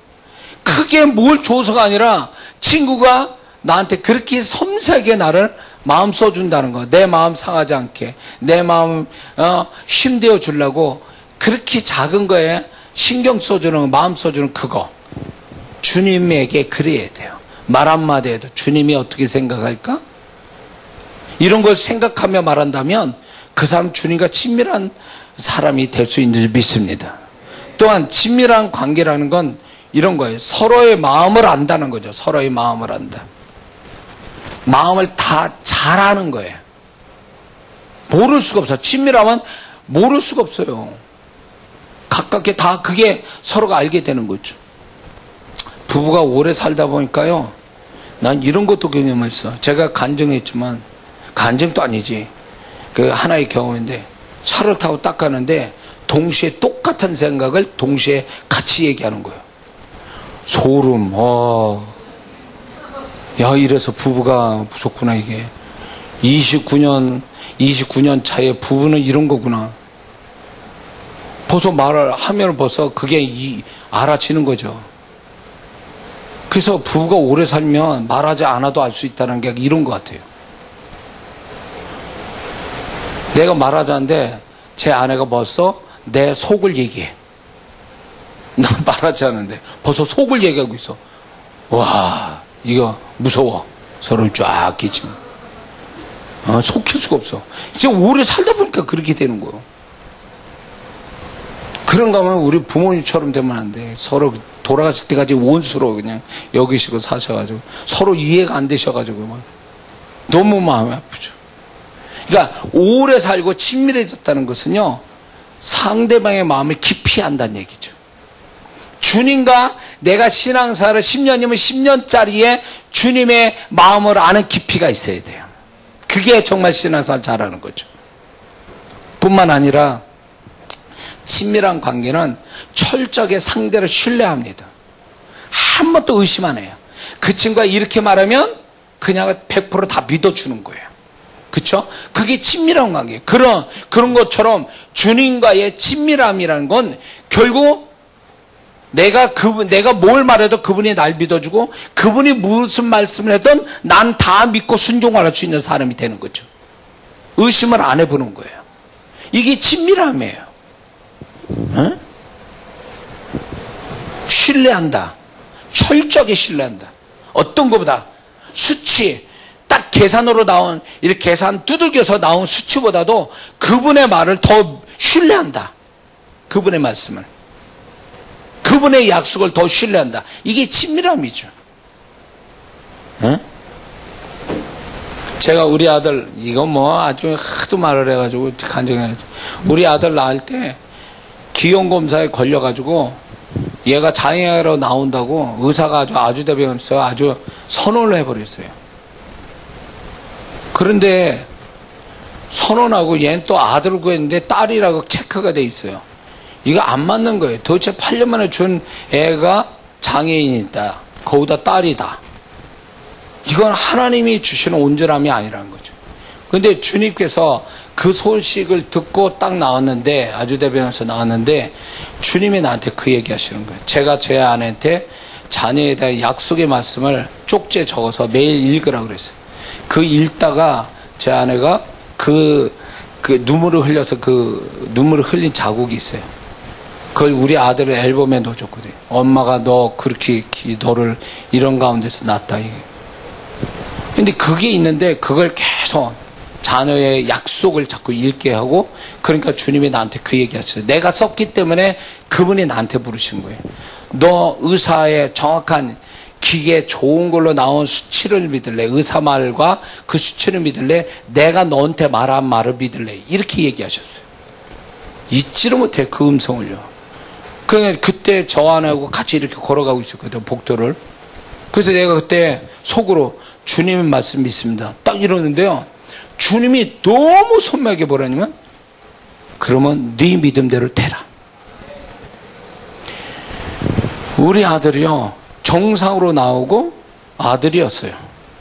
의사도 놀란 거예요. 나는 그런 돌팔이 의사가 어딨어. 왜 아들을 딸로 기록했냐. 그것도 기계 좋은 걸로 초음파 검사를 몇 달치 했는데 나 이해가 안 되는 거. 근데 나는 어쨌거나 그때 네 믿음대로 되라고 하신 그때부터 나 한 번도 의심하지 않고 마음이 평안하더라고. 그래서 우리 하나님 주신 거 온전한 거. 근데 정말 우리 아들이 정말 온전하게 지금 나와서 또 신학교를 갔잖아요. 기도대로. 그러니까는 나는 주님의 말씀을 신뢰한다는 거죠. 그분이 나한테 말씀한 거. 그건 수치로 안 나오는 거지만 그분은 분명하거든요. 내가 절대적으로 믿을 수 있는 분이니까 그분의 말씀도 나는 믿을 수밖에 없어요. 의사만 기계가 말하는 거 안 믿는다는 거지. 그거보다 난 주님의 말씀입니다. 베드로처럼 내가 베드로는 어부의 경험을 버리고 주의 말씀에 의지하여 그물을 내리겠다는 이거요. 절대로 주님을 신뢰하는 거. 이게 친밀함이에요. 할렐루야. 그리고 친밀하다는 건 뭐냐면 많은 대화를 나눈다는 거죠. 친밀함은 수도 없이 대화를 나눠요. 만나면 또 뭐 이렇게 할 얘기가 많은지, 또 헤어져도 전화로 또 뭐 이렇게 말이 많은지. 이 말을 많이 한다는 것은 친밀함의 하나의 표시예요. 그래서 주님께 할 말이 많은 사람, 그 사람은요 주님과 친밀함이 있기 때문에 그런 거예요. 근데 기도를 아무리 해도 5분 이상 10분 이상 넘어가면 뭘 기도할지 모르는 사람, 그거는 친밀함이 없어서 그래요. 친밀해지만 말이 많게 돼 있거든요. 에? 나는 우리 아들하고 친밀해. 그래서 할 말이 많아. 내가 아들 놈은 안 그런가 봐요. 나한테 할 말이 없어. 이게 일방적인가 봐. 나 그 아들 놈은 할 말은 많은데 그놈은 할 말이 별로 없다 그러니까 좀 맥이 빠지더라고요 이게. 부모는 그런가 봐 항상. 짝사랑하는가 봐 자식을. 예. 그래도 좋아야 또 언젠가는 그것도 통하겠지 뭐. 친밀함의 모습은 이거예요. 서로를 위로해주고 기쁨을 줄 수 있다는 거죠.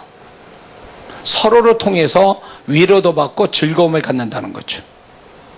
그래서 친한 친구 한 사람만 있어도 세상 살만 나는 거예요.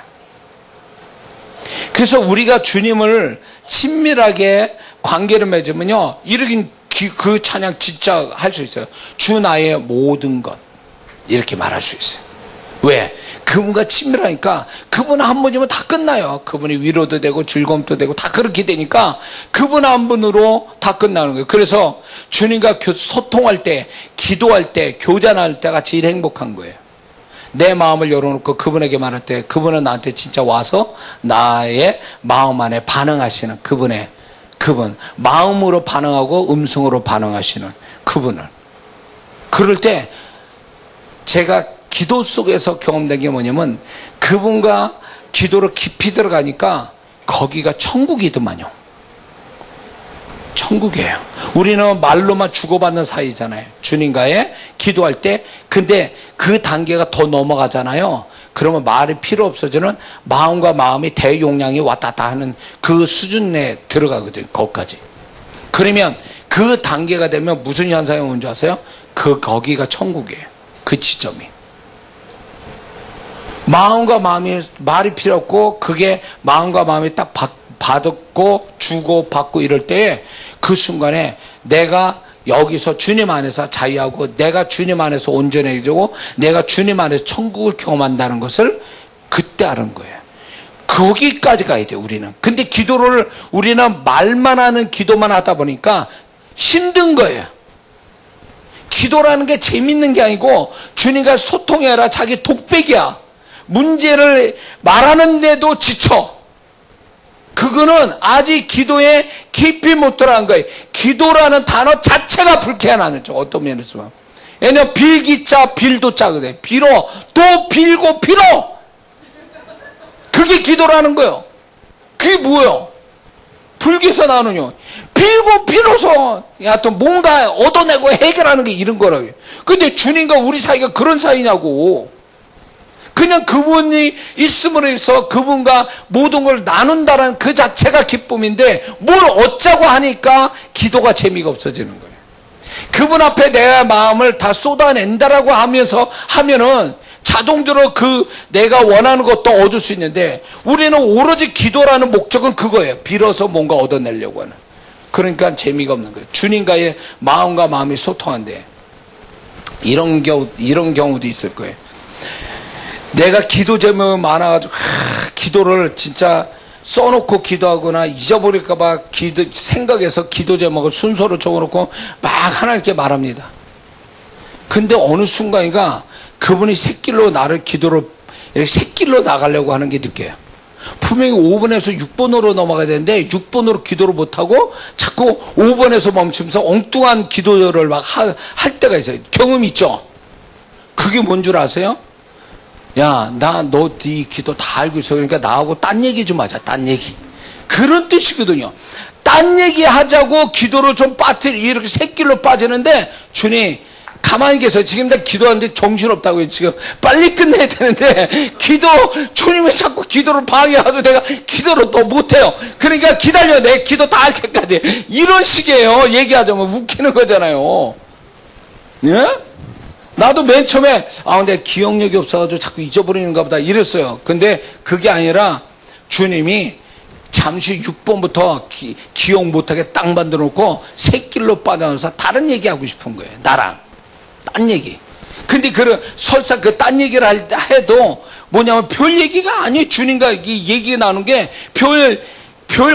중요한 얘기가 아니니까 아니 뭐야 이게 기도가 내가 지금 딴 생각하는 거 뭐야 이러고 다시 또 6번 7번 8번으로 넘어가지. 기도가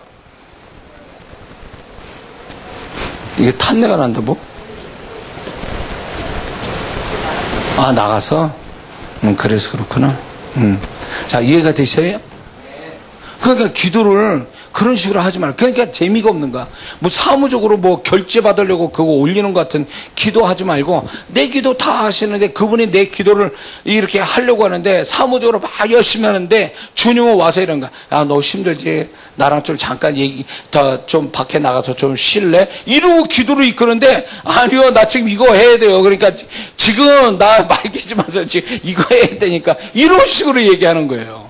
그러니까 기도가 늘 재미가 없어. 할래면 막 뻑뻑하고 힘들어.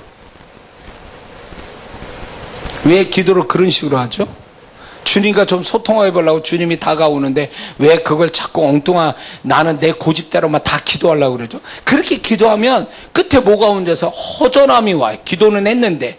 왜 그럴까요? 성령이 이끄시는 주님과의 소통을 이루는 기도로 해야 기도의 만족함, 영혼의 만족함이 오는데 내 말만 다 하고 끝나니까 기도하고도 허전한 거예요.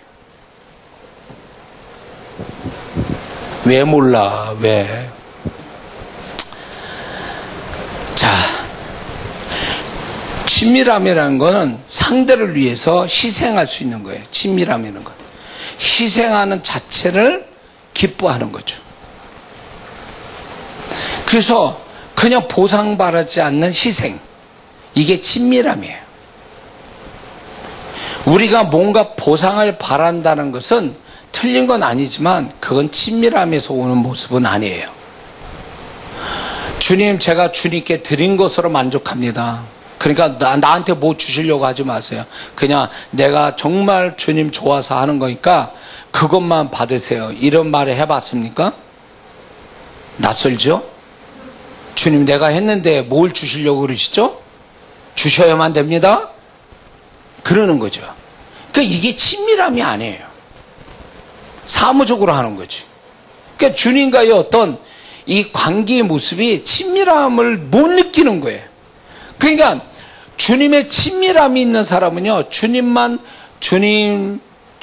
딱 생각해도 벌써 마음이 미소가 저절로 지고 마음이 훈훈해져. 더 나가면 어떻게 되냐면 주님이라고 부르기만 하면 벌써 울컥해.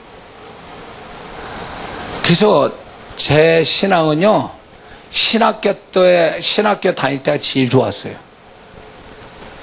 그때 제 안에도 있었지만 눈물이 제일 많았을 때예요. 왜냐면 뭐 때문에 눈물을 흘렸냐면 주님 생각하며 주님과 소통하는데 주님이 나를 많이 울렸어요.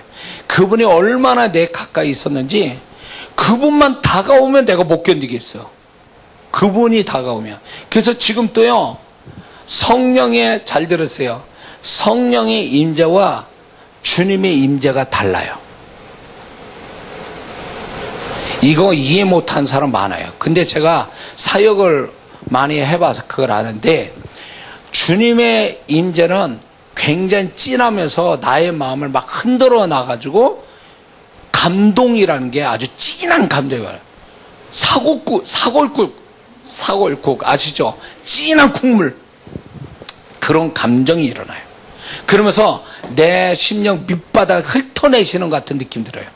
그리고 나를 처음부터 끝까지 다 아시는 것 같은 그런 느낌이 확 오니까 내가 막 그분 앞에서 그동안 이렇게 나를 감춰두고 막 내가 나를 지키려고 했던 그게 다 무장해제가 돼버리는 거예요.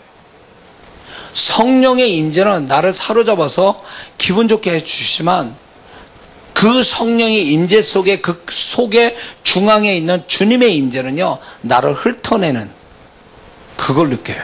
그러면서 그 주님의 임재가 내가 얼마나 그분과 그 주님의 임재가 나를 그분과의 얼마나 가깝게 만드는지 몰라요. 그분의 임재가. 그거 한번 딱 경험하고 나면요, 내가 딴 사람 된 것 같아요. 주님이 느낌이 달라져. 주님에 대한 느낌이.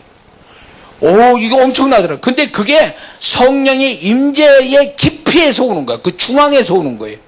그러니까 성령의 임재는 결국 주님의 임재를 주시기 위한 전 단계.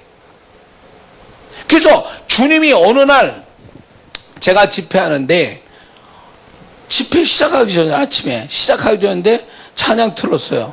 그러고 이제 강단에 이제 서서 이제 집회하려고 이제 기도하려고 딱 이러는데, 그 순간에 그 성령의 임재가 아니라 주님의 임재가, 주님이 나타나신 거예요. 그 현장에. 그런데 내가 여기서 막 흐느껴 울었어요. 기도도 안 되고 막 너무 흐느껴 울었어요. 근데 놀라운 건 뭔지 아세요? 그 다음에 내가 얘기 안 하는데 집회 참석해서 은혜 받으러 앉았던 사람들이 막 흐느껴 우는 거예요. 그러면 통보를 해. 그래서 그 아침에 집회가 안 됐어요. 집회를 안 했어요. 못 했어요. 왜냐면 울다가 끝났어. 2시간이 울다가 끝났어. 근데 이게 내가 집회를 열심히 한 것보다 훨씬 더 높은 차원의 그분의 손길이 심령을 만져서 다 부들부들해지는 거야. 다. 딴 사람 같이 보이는 거야. 다. 그분의 임재가 와서 그래요. 뭔가 사람이 달라졌어요. 나도 완전히 그 내면이 완전히 달라진 걸 느끼는 거야. 이제는 전에는 전투적인 전사 같은 모습이었는데 그게 아니라 내가 주님과 함께 여유자작 부리는 뭔가 여유로운 존재로서 딱 바뀌는 거예요. 뭔가 이 모든 걸 다 끝냈다라는 느낌이 오는 거예요. 모든 걸 다 끝냈다. 그래서 뭔가 푸른 초장 잔자름을 깨서 주님과 뭔가 거닐과 같은 느낌이 그날 아침에 있었던 거예요. 근데 나만 느낀 게 아니라 다 같이 느꼈을 거예요. 와, 이 신비한 체험. 사모돼요. 할렐루야. 자, 그래서 우리가 이게 친밀함을 얘기해 주는 건데, 우리가 일상적인 친밀함이 주님의 친밀함을 우리가 알 수 있는 건데, 성경에 하나님의 친구라고 얘기하는 사람들이 있어요. 그 사람을 좀 찾아보자면 에녹과 노아가 하나님의 친구예요. 왜냐하면 그들은 동일한 단어가 나오는데 하나님과 동행했다. 하나님과 동행했기 때문에 그들은 하나님의 친구라는 거예요. 산책하다, 동행하다라는 뜻이, 그거는 결국은 친밀함에서 오는 동행이지 사모전에서 오는 게 아니에요. 그래서 에녹과 노아는 그분과 함께 친밀함의 어떤 그 친밀함 속에서 동행했기 때문에 하나님의 친구라는 거죠. 친밀함이 동행의 그 가장 중요한 건데, 그 친밀함은 결국 친구에서 나오는 거니까, 동행 산책을 하는데 무슨 종하고 주인하고 이렇게 동행하는 게 아니잖아요. 그 같이 같은 선상에서 하니까 친구의 어떤 관계로서 산책을 하는 거니까 노아와 에녹은 하나님의 친구였어요. 그 친구의 끝은 뭐예요? 죽음을 맛보지 않고 들림받는 거예요. 죽음을 경험하지 않고 새로운 인류가 되는 거였죠. 그 다음에 하나님의 친구가 또 누가 있냐면 아브라함이에요. 역대하 27장 7절, 이사야 41장 8절, 야고보서 2장 23절에 아브라함에 대해서 이렇게 얘기합니다. 우리 하나님이시여 전에 이 땅 거민을 주의 백성 이스라엘 앞에서 쫓아내시고 그 땅으로 주의 벗 아브라함의 자손에게 영영히 주지 아니하셨나이까? 그러나 나의 종 너 이스라엘아 나의 택한 야곱아 나의 벗 아브라함의 자손아. 아브라함이 하나님을 믿으니 이것을 의로 여기셨다는 말씀을 응하였고 그는 하나님의 벗이라 칭함을 받았으니 이렇게 말합니다. 성령이 아주 대놓고 아브라함은 하나님의 친구라고 얘기합니다. 왜 친구일까요? 왜 그 아브라함이 하나님의 친구라고 하나님이 인정했을까요? 친구의 속성, 친밀함의 속성이 뭐예요? 친구를 위해서 기꺼이 모든 걸 다 바쳐 주님의 말씀처럼 뭡니까? 사람이 친구를 위해서 자기 목숨을 버린다면 친구가 여기까지 간다는 거예요. 친밀함은 자기 목숨까지도 친구를 위해서 준다는 거죠. 주님이 그러셨잖아요. 우리를 친구로 여기셨기 때문에 생명 주셨잖아요. 그런데 보세요. 왜 아브라함이 하나님의 친구냐 할 때 창세기 22장인가 보면 아브라함이 이삭을 바쳤는데 그 이삭은 아브라함의 생명과 같은 거예요. 그 생명 같은 이삭을 하나님이 말씀했기 때문에 바친다는 얘기는 그가 친구로 해서 생명을 바치는 거와 같은 거예요. 자기 생명을 바치는 것과 같은 거예요. 그래서 하나님이 그를 이삭 바치는 걸 보시고 하나님의 친구다 이렇게 얘기해 주신 거예요.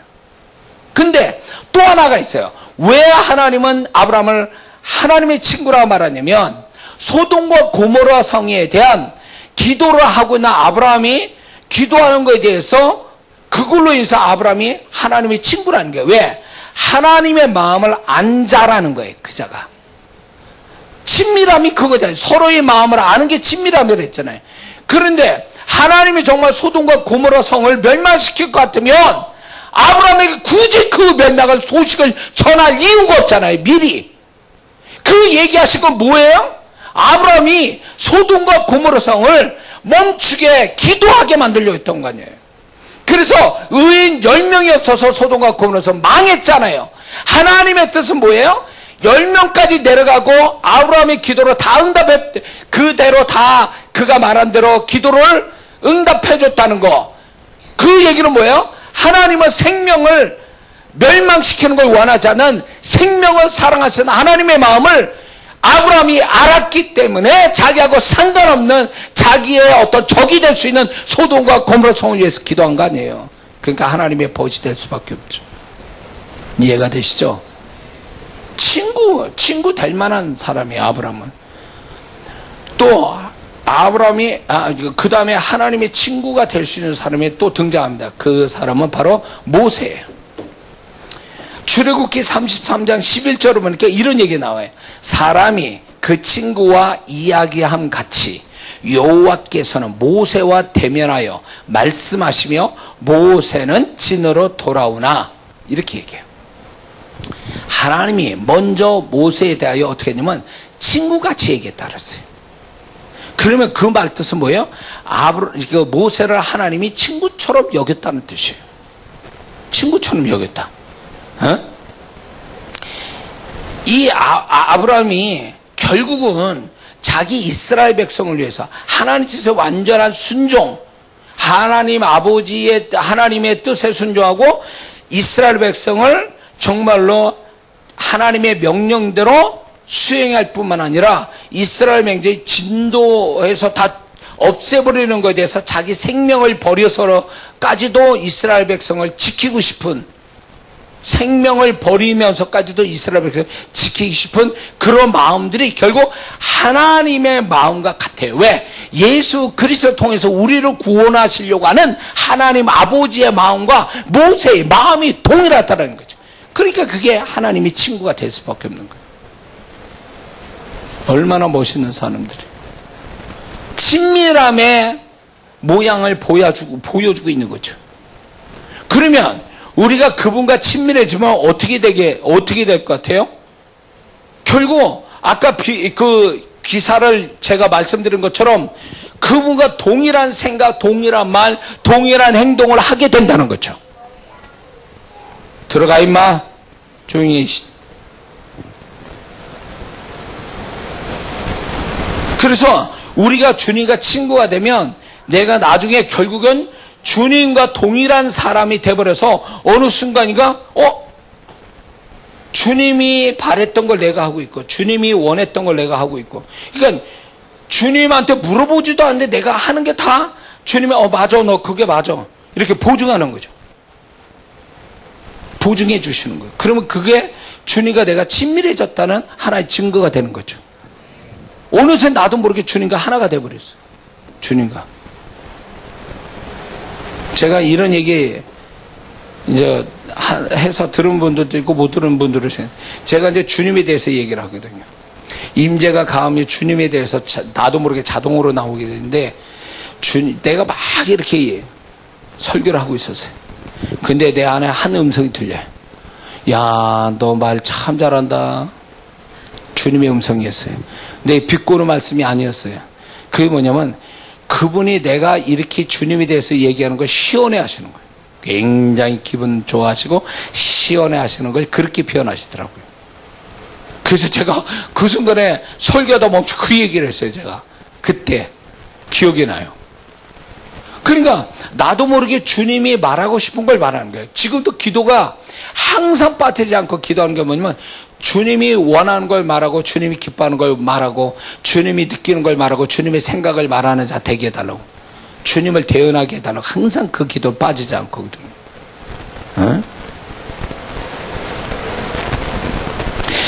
자, 주님과 친밀해지면, 친구가 되면 어떻게 되냐? 주님에게 모든 걸 맡길 수 있는 믿음이 생기고 주님을 위해 모든 걸 드릴 수 있는 사람까지 된다는 거죠. 그리고 주님도 그를 믿어주신다는 거죠. 그러니까 이 사람은요, 내가 주님을 믿는 것보다 더 놀라운 거는 주님이 나를 믿어주신다는 거예요. 내가 말하면 제 말한 대로 할 거야, 믿어주시는 거예요. 그러니까 그분 앞에서 거짓이 없고 공수표 띄는 게 없는 거예요. 주님, 내가 이렇게 하겠습니다. 그러면 주님이 그래, 너 그렇게 할 줄 믿어. 그리고 나는 그대로 또 하는 거죠. 주님이 믿어준 대로 하는 거예요. 이게 얼마나 주님과 친밀하면 이렇게 되겠냐 그거죠. 근데 우리 한국교회에 어떤 고집병이 뭔지 아세요? 성도들이 자기가 말해놓고 자기가 안 지켜요. 빈말을 얼마나 하나님께 많이 말을 하는지 몰라요. 자기가 기도해놓고 잊어버려 또. 그래서 하나님은 응답하고 있는데 왜 이게 왔는지도 몰라. 자기가 과거에 그렇게 기도해놓고. 그러니까 그게 뭐예요? 자기가 말한 거를 자기가 믿지도 않고 잊어버리고 있으니까 주님이 황당해하는 거예요. 에?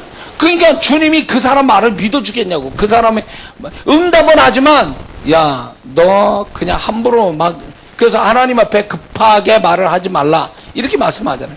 함부로 말을 하게 해놓고 자기가 그 말을 못 지켜요. 못 지켜요. 은혜 받아가지고 서운했는데 서운한 거 갚은 사람이 난 여지껏 얼마 못 봤어요. 에? 서운하게 따라서 각서 써가지고 본인이 써가지고 헌금까지 해놓고 안 지켜 도망갔어. 그 사람도 수두룩해요. 그래서 안 믿어 이제 나도. 돼야 되는가 보다 이러지. 와야 오는가 보다 이러지. 이 사람 말을 믿었다가 내가 상처받고요, 내가 바보 되는 거예요. 하나님 앞에 해놓고 왜 그렇게 하냐고. 믿을 수 없게 해버려요. 그러니 사람도 못 믿는데 하나님이 그 사람을 어떻게 믿어요? 주님과 친밀함이 있다면 내가 주님을 신뢰할 뿐만 아니라 주님도 나를 신뢰해 줄 만큼 신뢰해 주신다면 정말 나도 그렇게 신뢰 받는 것만큼 해야 되거든요. 내가 지킬 줄 아는 사람, 그거를.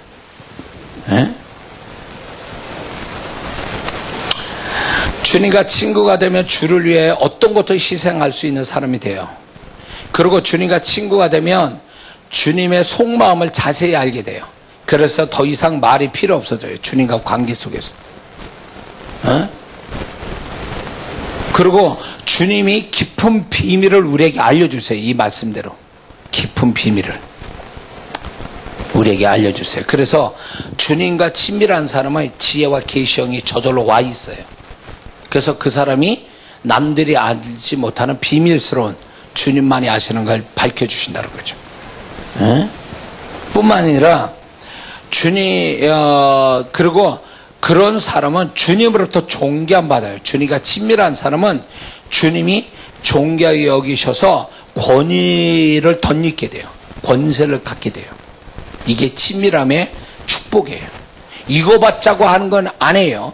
이거 받자는 거 하는 건 아니지만 우리가 주님과 친밀해지면 저절로 따라오는 것들이라는 걸 우리가 잊지 말아야 될 줄 믿습니다. 근데 우리가 이런 모습이 안 나타난다는 것은 결국 거꾸로 얘기하면 내가 주님과 친밀하지 않기 때문에 이게 안 나타나고 있다는 거예요.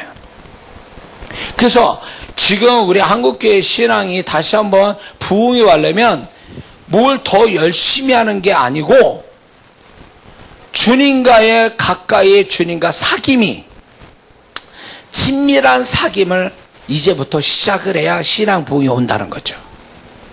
그건 목사가 시키는 게 아니고 교회가 시키는 게 아니라 자기가 주님과의 소통에서 주님으로부터 받는 거거든요. 그러니까 이런 사람은 주님과 각자의 주님과 소통해서 주님의 지도와 인도로 받는 자니까 자유로워요. 자유로워. 어디에 매이지 않아. 어디에 치이지 않아. 그러니까 주님 바라보고 가니까 주님께 모든 것을 맡기고 주님께 모든 걸 다 내려놓고 가니까 누구도 그 사람 못 이겨요. 왜? 주님의 친밀하면서 다 해결하니까. 이 사람은 아무리 사단이 뭐 이리 치고 저리 치고 난리를 쳐도 못 이겨요. 왜? 그걸 다 가지고 와서 주님 앞에서 얘기하니까. 그리고 주님으로부터 모든 게 해결받으니까.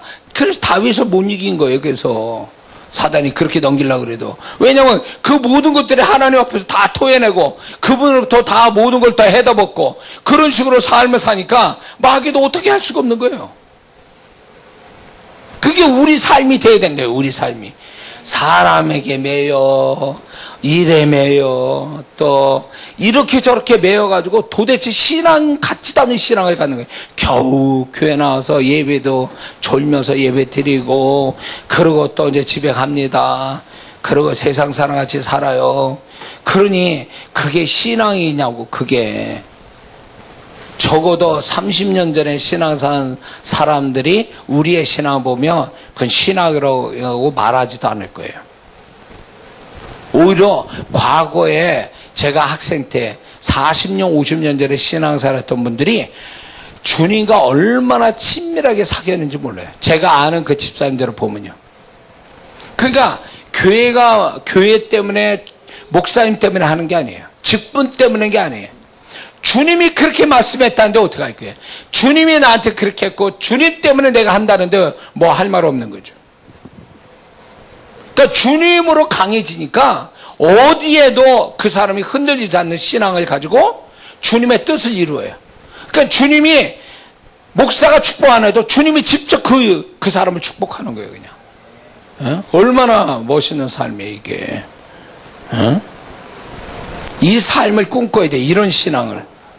그러려면 이제가 우리가 주님의 친구가 되기 위해서는 아까 얘기한 친구의 개념, 친밀함의 개념을 가지고 우리는 주님을 이제부터 하나하나 주님과 나누는 삶. 뭘 해보려고 하지 마세요. 주님 앞에 뭘 해야지 이러지 말고요. 주님과 잘 사귀어 봐야 되겠다. 주님과 사귐을 잘 가져봐야 되겠다. 매사의 모든 걸 주님과 함께 나누겠다. 이렇게만 생각하면 나머지는 다 알아서 나도 모르게 자동으로 파생돼서 그게 다 이루어지는 거예요. 지금 친밀함을 얘기하고 주님의 친밀한 친구가 되면 이런 일이 벌어질까로 얘기했지만 그 하나하나 지킬 필요가 없어요. 왜냐하면 주님과 사귐이 정말로 깊어지면 나머지는 자동으로 다 이루어질 거니까. 할렐루야. 그러면 누가 주님의 친구로 만들어주냐 말이에요. 누가 주님의 친구로 만들어주죠? 율법으로 내 노력으로 아니요. 성령께서 우리를 그분과 친밀하게 만들어 주시는 거예요. 친밀한 성령의 열매 9가지가 뭐겠어요? 예수님의 성품이에요. 그 성령의 열매, 충만해서 오는 그 열매가 그게 우리에게도 있다라고. 그분이 우리한테 성령이 강하게 역사하면 성령의 열매가 나오는데 그게 바로 주님의 것이 우리 안에서 역사하는 거예요. 그러니 그분과 소통이 잘 될 수밖에 없는 거예요. 성령님의 그 친밀한 영이신 성령님께서 그 임재 속에서 살게 되면 주님과의 소통은 자동적으로 이루어지는 거예요. 세상 살기 어렵다고요? 진짜 살기 어려서 살기 어려운 게 아니고 주님의 소통, 주님의 임재 속에 살지 않기 때문에 그게 정말로 적나라하게 느껴져서 살기 힘든 거예요. 정말 주님의 임재, 주님과 사귐이 있는 사람이 되면요, 죽어도 그게 죽는 줄도 모르고 죽을 수 있어요. 두려움도 모르고 고통도 모르고 그렇게 죽을 수 있어요. 왜? 주님의 임재가 너무 강하고 주님과 사귐이 강하다 보니까 그리고 그거를 이룰 수 있는 성령이 그 사람을 잡고 있으니까 사는 것에 대한 고통이나 괴로움이나 이런 것들이 와닿질 않아. 남 얘기 같아. 이거 경험해 봤습니까? 그분의 임재가 강하니까 내가 없고 부족하고 모자른데도 이게 남 얘기 같아요. 그리고 하나 걱정이 안 돼. 왜냐면 없는데도 주님 안에서 부요함이 있고 여유로움이 있으니까 될 일이 가다 보면 될 일이 되더라고요. 지금은 못 갔지만 시간이 흐르니까 그게 주님이 다 내 손에 들어오게 하시더라 그거예요. 그 맛에 또 기쁜 거예요. 아, 주님이 내가 없어도 안 돼도 이렇게 또 해게 하시구나, 되게 하시는구나. 이걸 보면서 너무너무 기쁜 거예요. 그런데 우리가 살아가는데 하나님, 나는 너무 힘든 삶을 살아요. 그런데 어떻게 보면 객관적으로 볼 때 힘들 수도 있어요. 근데 객관적으로 힘든 삶도 이길 수 있는 그거를, 그 고통과 느낌을 몰핀 주사 맞듯이, 진통제 맞듯이 느끼지 못하게 해주는 분이 성령님이고 주님과 사귐이에요. 왜 그거는 안 찾죠? 왜 그런 처방을 자기 스스로 안 하려고 그러냐고. 힘들어 죽겠다라는 얘기만 하지 왜 그거를 못 느끼게 만드시는 그분의 손길을 왜 경험 안 하려고 그러냐 그 얘기예요. 그리고 뭘 구하는 줄 아세요?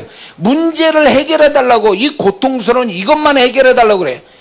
그러니까 뭔가 이 사람이 신앙의 방법이 틀린 거야. 뭐 방식이 틀린 거예요. 초점이 틀린 거예요. 잘못된 거예요. 어린 신앙 때는 나를 괴롭히는 문제를 해결해 달라고 그래서 해결해 주면 좋아하고 그 편안함에 뭔가 여유로움에 감사하지만 진짜 신앙이 좋은 사람은요, 물론 그걸 기도할 수 있어요. 그러나 주님이 그걸 제거시켜 주시지 않으면 주님, 내가 이런 거를 개의치 않고 느끼지 않을 수 있도록 주님 안에 살게 하시고 주님의 교통 속에 살게 하시고 성령의 임재 속에 살게 해달라는 그 기도를 해요. 그러면 여지 없어요. 그게 나를 잡아버리니까 내가 이런 것들은 하나도 내게 고통으로 와닿지 않는다는 거죠. 이해가 되세요? 이게 진짜 삶이에요. 이게 승리하는 삶이고 이기는 삶이고 이게 주님이 원하는 삶을 지금 살아가는 거예요. 꼭 세상에서 문제가 해결돼야 그게 살맛이 나는 거냐고. 그런 걸 이겨낼 수 있는, 그걸 못 느끼게 만드시는 그 성령님과 주님과의 사귐은 왜 그거를 깊이 들어가지 않으려고 그러냐 말이죠.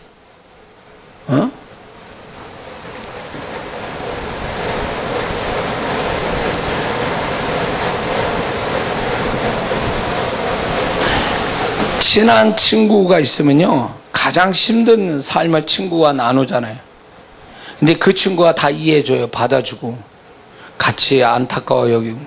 근데 희한하게 문제는 해결이 안 되는데 그 친구가 나를 진심으로 이해해주고 받아주고 그런 것에 얘기하다 보니까 내가 그런 게 아무것도 아닌 것처럼 돼요. 눈물로 지금 처음엔 얘기해요. 친구한테 나 죽겠다, 야 살기 힘들어 죽겠다. 그리고 눈물로 서럽게 하다가 어느 순간 이 친구가 대화를 한참 하다 보면 눈물이 사라지면서 나중에 웃으면서 대화를 끝내. 문제는 여전히 있는데 웃으면서 얘기하는 거예요. 뭘까요? 그 삶을 이길 수 있는 능력이 그 친밀한 친구 속에서 내게 덮여진 거죠. 그걸 경험해야 돼요. 꼭 돈이 있어야 되고 문제가 현실적으로 해결돼야 그게 축복입니까? 그 이상 그거를 극복할 수 있는 그 이상의 것이 우리한테 있는데 왜 우리는 그걸 놓치죠? 그걸 왜 우습게 여기고 그거에 대한 열심을 안 내냐 말이에요. 어? 주님 내가 문제 해결 안 나도 좋아요. 이 문제를 의식하지 않을 수 있는 주님의 그 한 음성을 내게 들려주세요. 그러니까 그분의 음성이 들어오니까 세상이 달리 보이더만요. 아무것도 아닌 거야. 에? 주님이 계시는데 뭐 단순해져 신앙이.